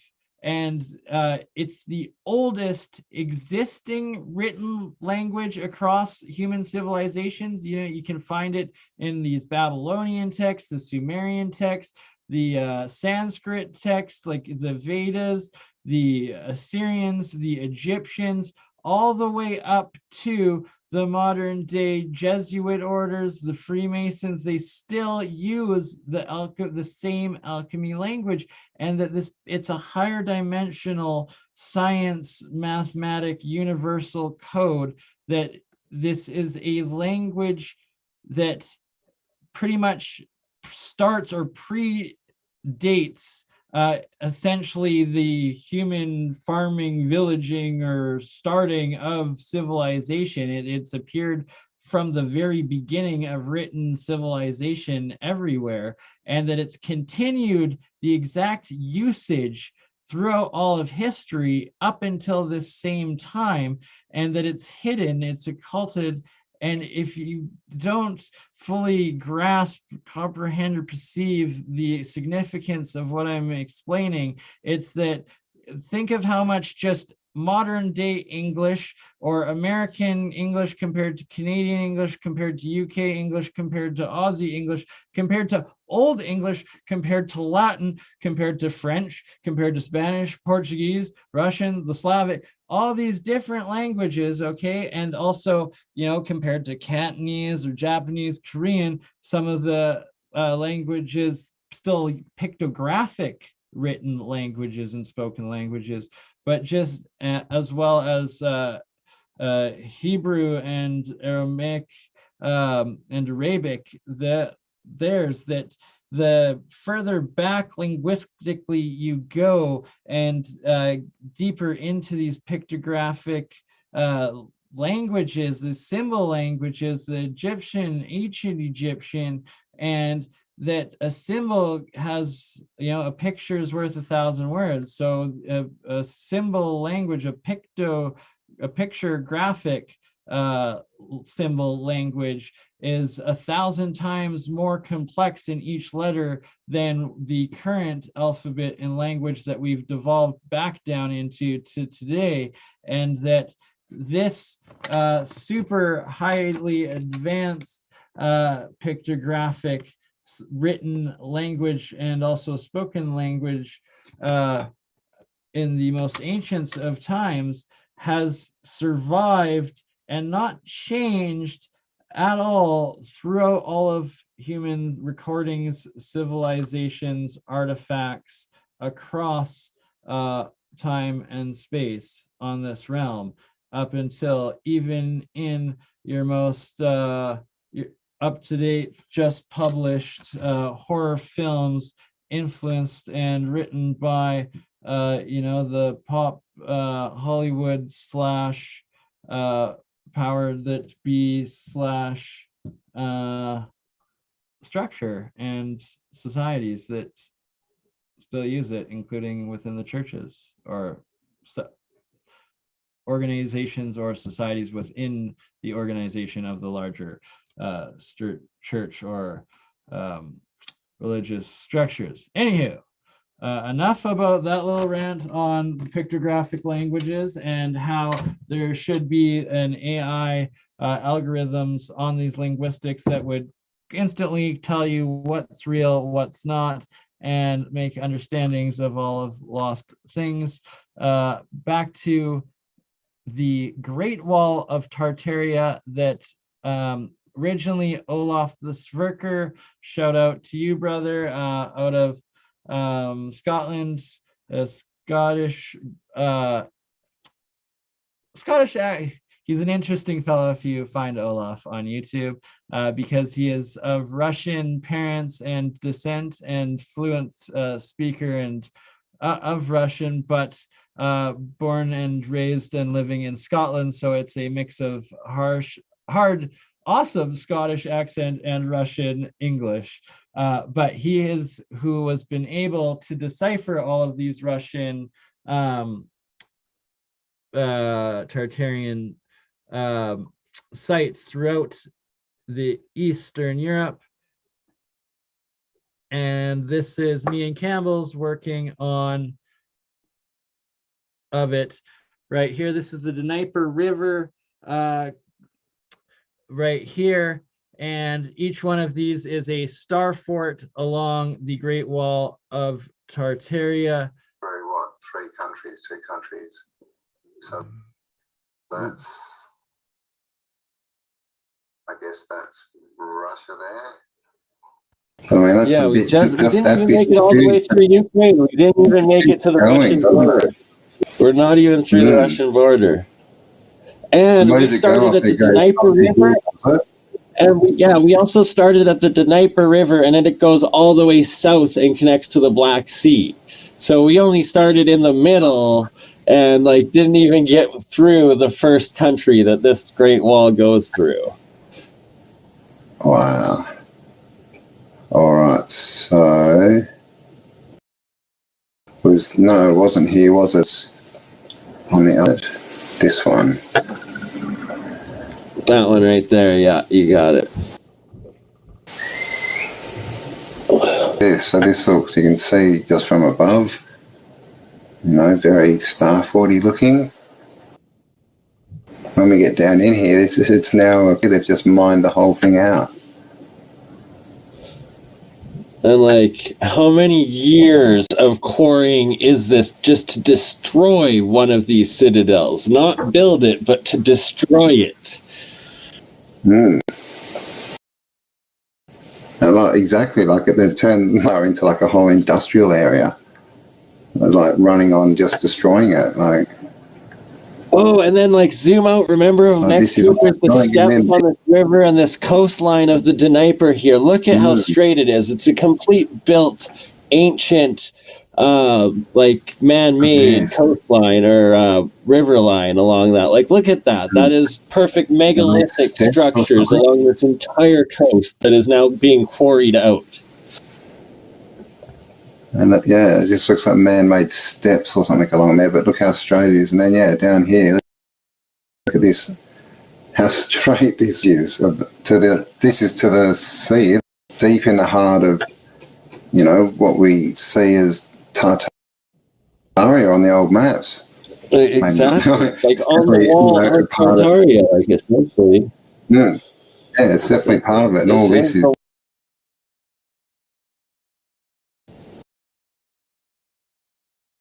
This is not a stand mixer. It's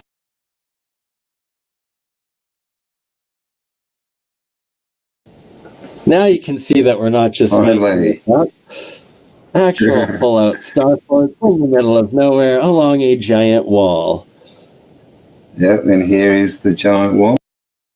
Again, another massive bastion. One along here. Across here. And there's another star. See, it's been a bit buried. And the wall keeps going. I'm not sure if that's in the middle of nowhere, and they're every couple kilometers along this wall across 2 countries, from the Black Sea, the belly of Eurasia, to the North Tartarian Sea, the North Siberian Arctic Ocean. And it looks like it keeps going. You can see another bastion there. And again, like these random things that you see just in the middle of fields, like this round bit here. And it showed that it was excavated out. And then it was like they were taking it apart, and it was now a giant, massive, like a stone mine, or what's the right word? Yeah, definitely. Yeah, this, I don't know if they've put this water in, but you can see the wall goes straight through. Quarried right out. Yeah, like, right? And more of the bastions along the wall. Yeah. So it looks like this is the wall here. Just keeps going over and over.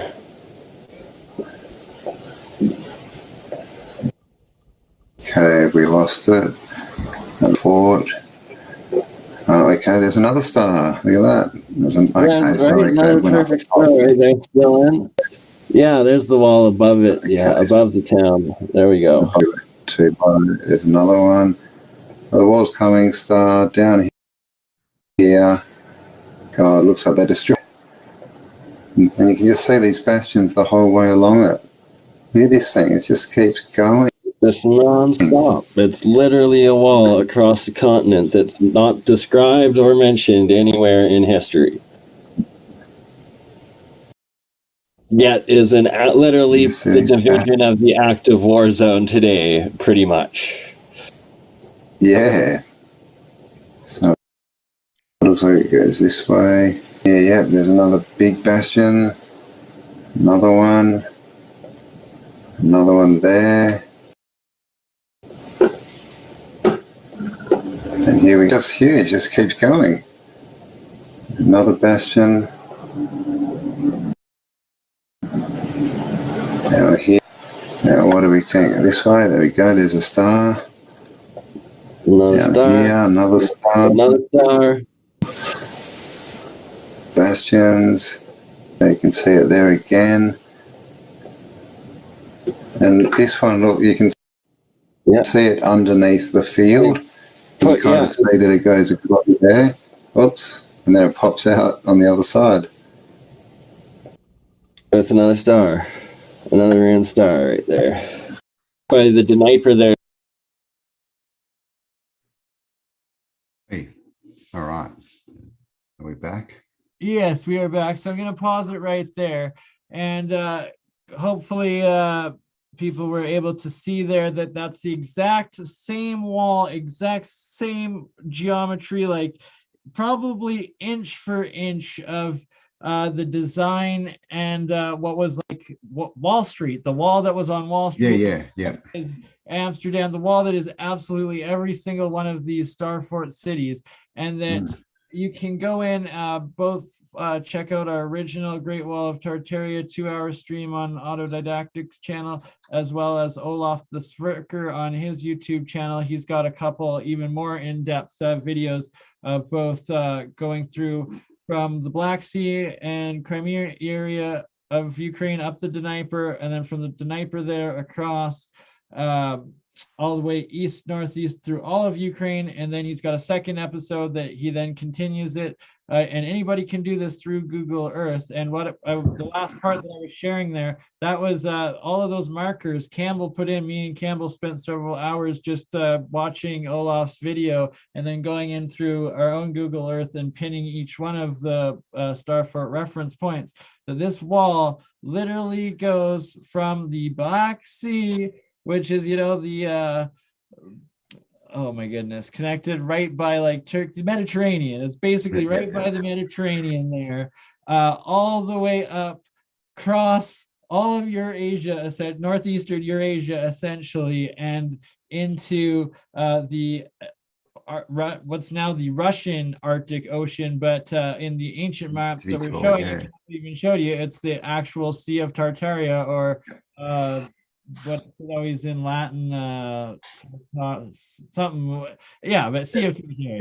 Yeah, Tartaria, Septimine, or whatever they call it. But yeah. And that's the thing, we've marked a lot of them up in Russia as well. So we've got these 2 points, and we've just got to go through the middle, basically. But you can see these things, they're just everywhere, you know. It's like we said, that you find these stars and canals and old cities in Russia, and you find them in Poland, but then you find them in Scotland, and then you find them in Libya, and then you find them in Australia, and then you find them in the US and Canada. It's all the same stuff, but the story they give us, you know.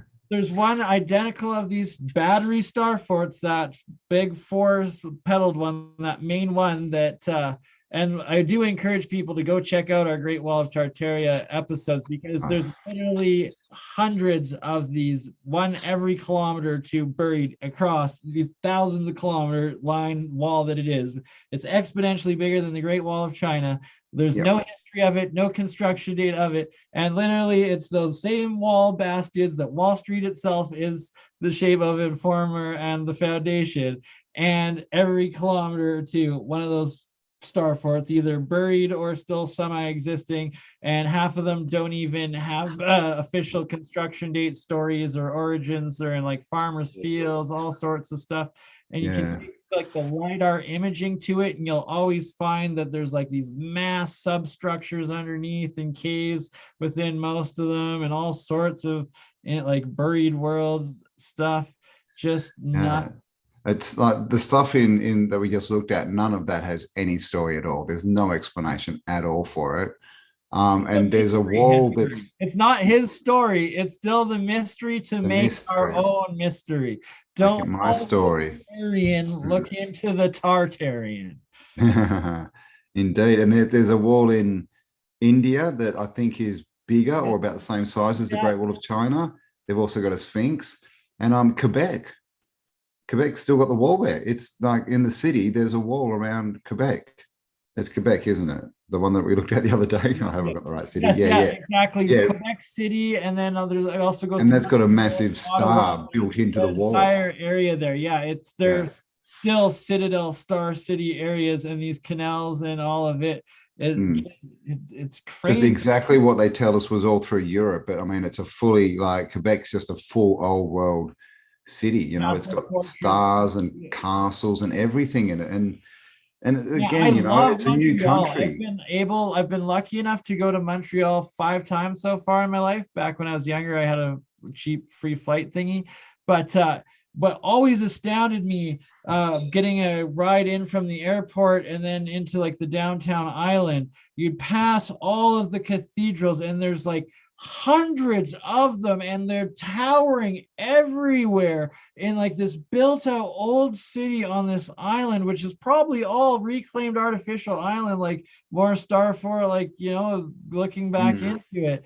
And it's been there all the time. We just haven't noticed it. And like, that's what I noticed in Melbourne, like the juxtaposition of these old world massive cathedrals, and they're just surrounded by these, you know, black or mirror boxes. You know, it's like, it gives you that real sense of, you know, like, you know, the black box, right, just coming in and trying to eat the old world. It's because they're so big and tall and looming down. And this is what's going on. You know, they can't recreate that stuff, so they're trying to rebuild, you know, civilization, or, you know, the cult of their culture into something that's theirs, because they literally want to be gods. That's what this is all about. They want to be gods on earth. And so they can't, you know, they need to build their own creation and get us to believe it's reality. And then, you know, hey presto, they think that they're our gods. So manifest, take your sovereignty back, right? Be your own builder, manifest your own reality, be your own creator, and creator for good and builder. And so I'm gonna, or do you, Rex gonna come back and join us here shortly, but I was gonna play a couple-minute clip of our Is North America Egypt clip quickly before then, if that's all right. And this is the Harry Hubbard collection, Rex. If you've not heard of him before, the Illinois Caves, and it's almost identical to like the Father Crespi collection, or also the, what was it, the Inca stones or something? Ica stones, yeah, the Ica stones. And then I think it's different than the Burroughs Cave. It's not, or yeah. No, there's just so there's many other, you know, there's other reports of these things being found, you know, in Europe and stuff. Yeah, exactly. Europe, underneath Egypt, even like through Asia. They're just it's everywhere. Yeah, and of course it's all false, right? Because that's what people would do. They'd spend years like making these things, you know, researching to make sure that there was some kind of link. And somehow they, you know, some of these, they do them and they end up as a decipherable thing, but it's just, you know, it's just a fault, you know, it's just a scam. And of course, none of them can ever make any money off it, right? And then all these books they tell us are false, you know, like, why would you do that? Why wouldn't you just write it as a fiction and make money off it? Why would you try and say, no, it's true, it's true, it's true, and be made, you know, to look like a fool? This whole story of, you know, people produce these fake things, it's the dumbest thing. When you really start to think about it, it's just, it's dumb. Doesn't make sense. And so, but my favorite part, and why I was stressing so much about that linguistical AI algorithms and stuff, is that and Rex, this is another crucial part. If in the future, when we have Harry Hubbard on, if you can, he's, I think, done some work with Scott Wolter, but maybe also have Scott back, because I believe Harry said that Scott has worked on some of these.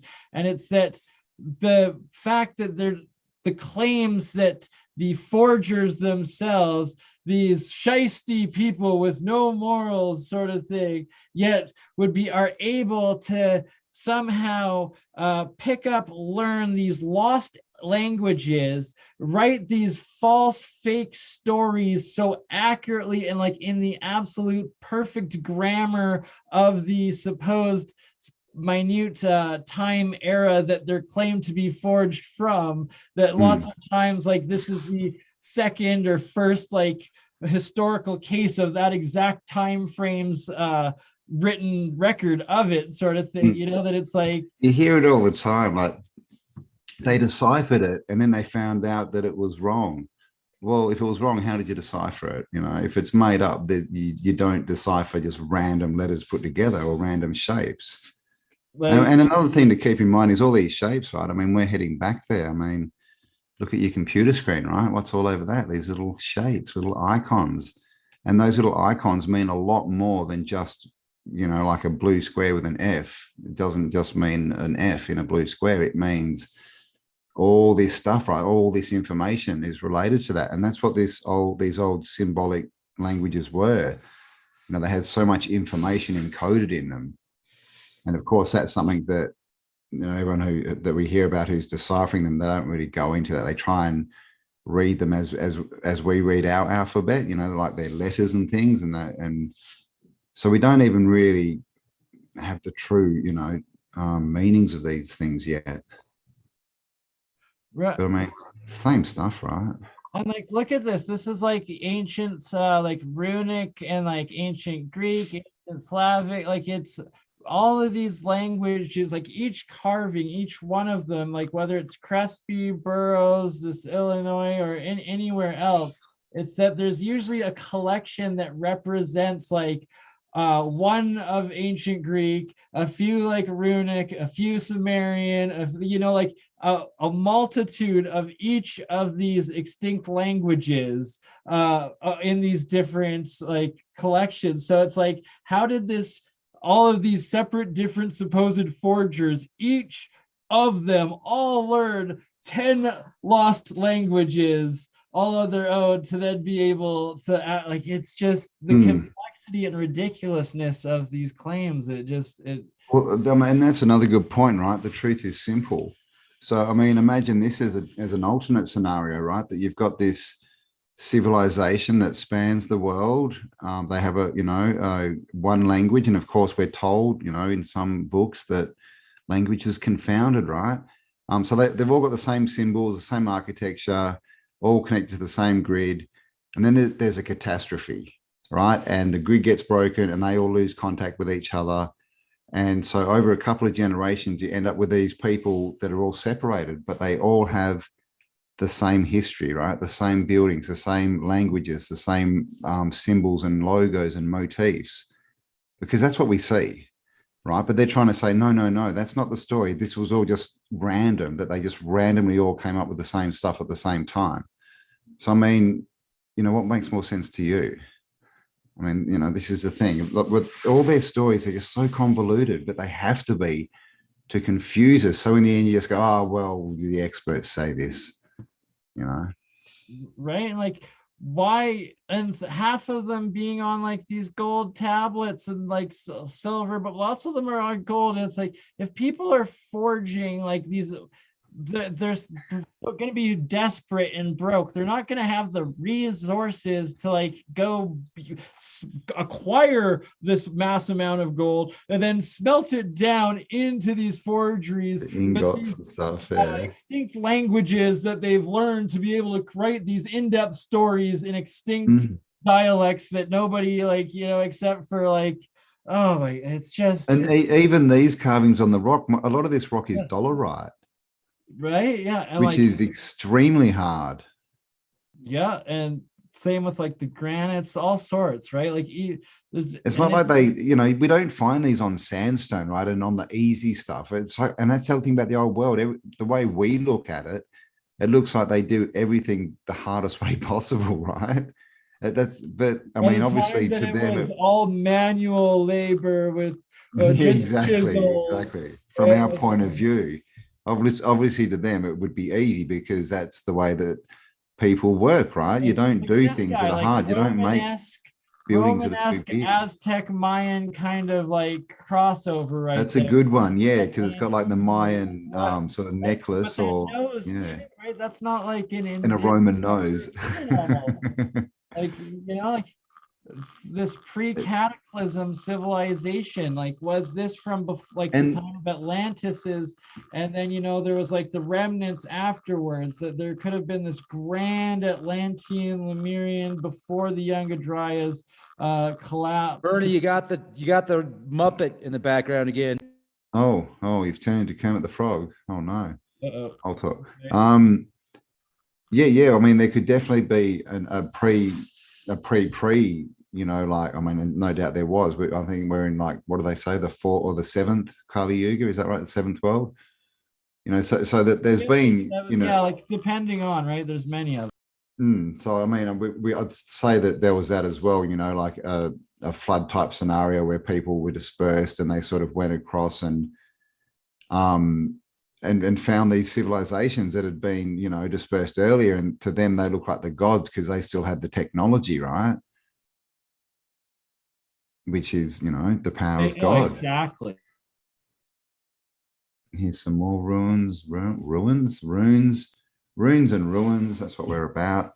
But the thing about this, this sort of topic of research is, it's fun, right? Like, in this community, as far as, like research or, whatever, truthers, conspiracy theorists, whatever label you want to put on it, most of it's so bad. Now, there's all these dark holes to go down and, oh my God, they're doing this to us and they're doing this and look how long they've been doing this and look what they do. And it's not very uplifting. But with this topic, we're looking at what used to be. So we're also looking at what could be again, right? It's inspiring because it makes people want to, bring that back, right? Want to become the kind of people that you need to be to have that kind of society, which is the biggest thing. We need to, for this new world that everyone, wants, we actually need to become the right kind of people to one, find it, but two, to actually stay in that frequency, you know, and so that's what this topic does. It's wonder, right? We see all these amazing things, and it gets your imagination going, and you wonder, and it's like that, you know, we can do that again, right? We look how, you know, look what we did, look how smart we were. And it's just so much more fun, right? Than looking at, you know, oh my God, look what they're doing. Look what they're doing in the tunnels. Look what they're doing with the young people. Look at the, you know, banking. Look at this. Look at this. You know, instead, we're trying to put our focus on, look how amazing all this stuff was. Now let's use it to go forward, right? How do we use this information to make the world, you know, more like that, but, you know, or better, right? So it's really used as a leap from the old world to the new world. It really is. Because so much research is dragging that old world with us as we try and go forward, right? We're trying to go forward, but everything's, you know, so expensive in petrol. Trying to go forward, but what are they doing to the kids and that? And, you know, that's all, you know, bad stuff, obviously. But, you know, we know that whatever you focus on grows. So if we start focusing on what we want and building a better world, then that all that crap that we don't want will fall away. They'll lose their power. They'll lose, you know, their all this kind of stuff. So, you know, that's my little spiel. Research Tartaria, autodidactic channel, and many others. And what's yours? Crypto Alchemist now? You're on about your 50th channel because they keep getting axed. No, BurnEye, the mind's third eye, science guy. Keyword just YouTube search BURNEYE, and that will come up with lots of my old streams on both Leak Project as well as Autodidactic 1 and 2 channels from my previously before they deleted Crypto Alchemist and Bernard Conkin channels, and my new BurnEye third YouTube channel. And this one here, our most recent stream that we did. Hey, Campbell, can you hear the toad again? No, it sounds right to me. Because I can sure hear the toad, okay, man.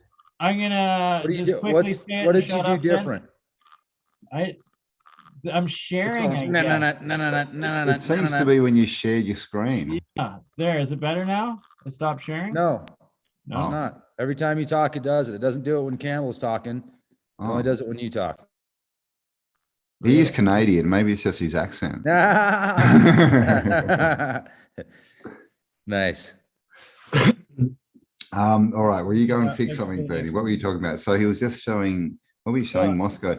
Yeah, I mean, and this is the thing. If you go onto Google Earth today, you'll see all these cities, and they've all got the same, when you really start to look at them, they've all got the same features. They've all got the canals. They've all got the big cathedrals. They also have like these islands in them.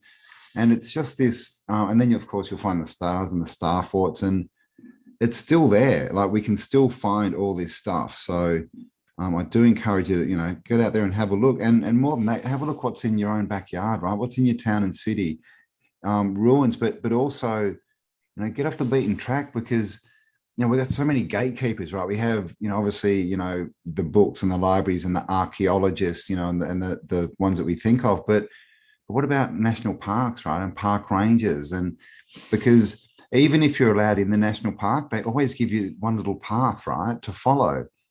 And pretty much 100% of people will stay on that path. But we have this saying, right? Get off the beaten path. So if you get off and have a look, you'll be amazed. There's walls and stuff just sticking out just in the middle of nowhere, and, you know, pillars and all this stuff, and creeks that have all these, you know, little levees and things in them. And there's no explanation for any of it. It's just in the middle of nowhere. So get out and have a look. And this we have Medicine Hat Indian Man. Okay, talk, Bernie. Do you want to talk? Let's see. No, he's muted himself. I got the toad, so I'm afraid. You got the toad still? All right, I'll talk.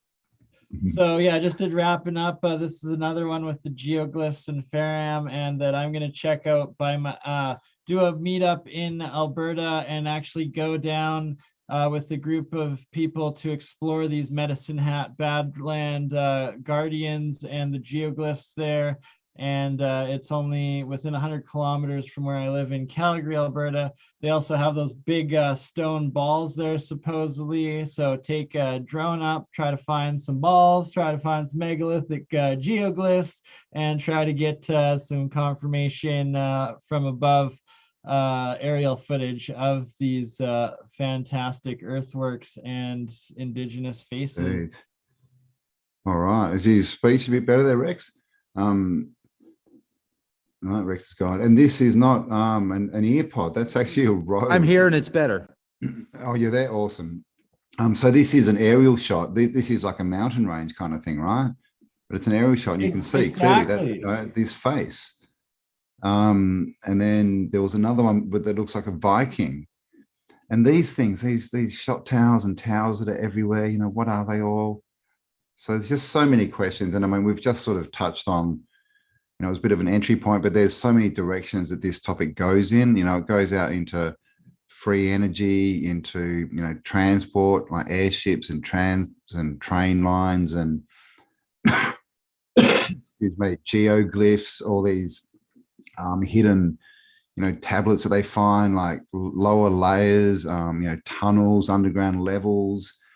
It's really just looking at the whole, you know, world that we've been told and looking at it differently and finding out that it's different.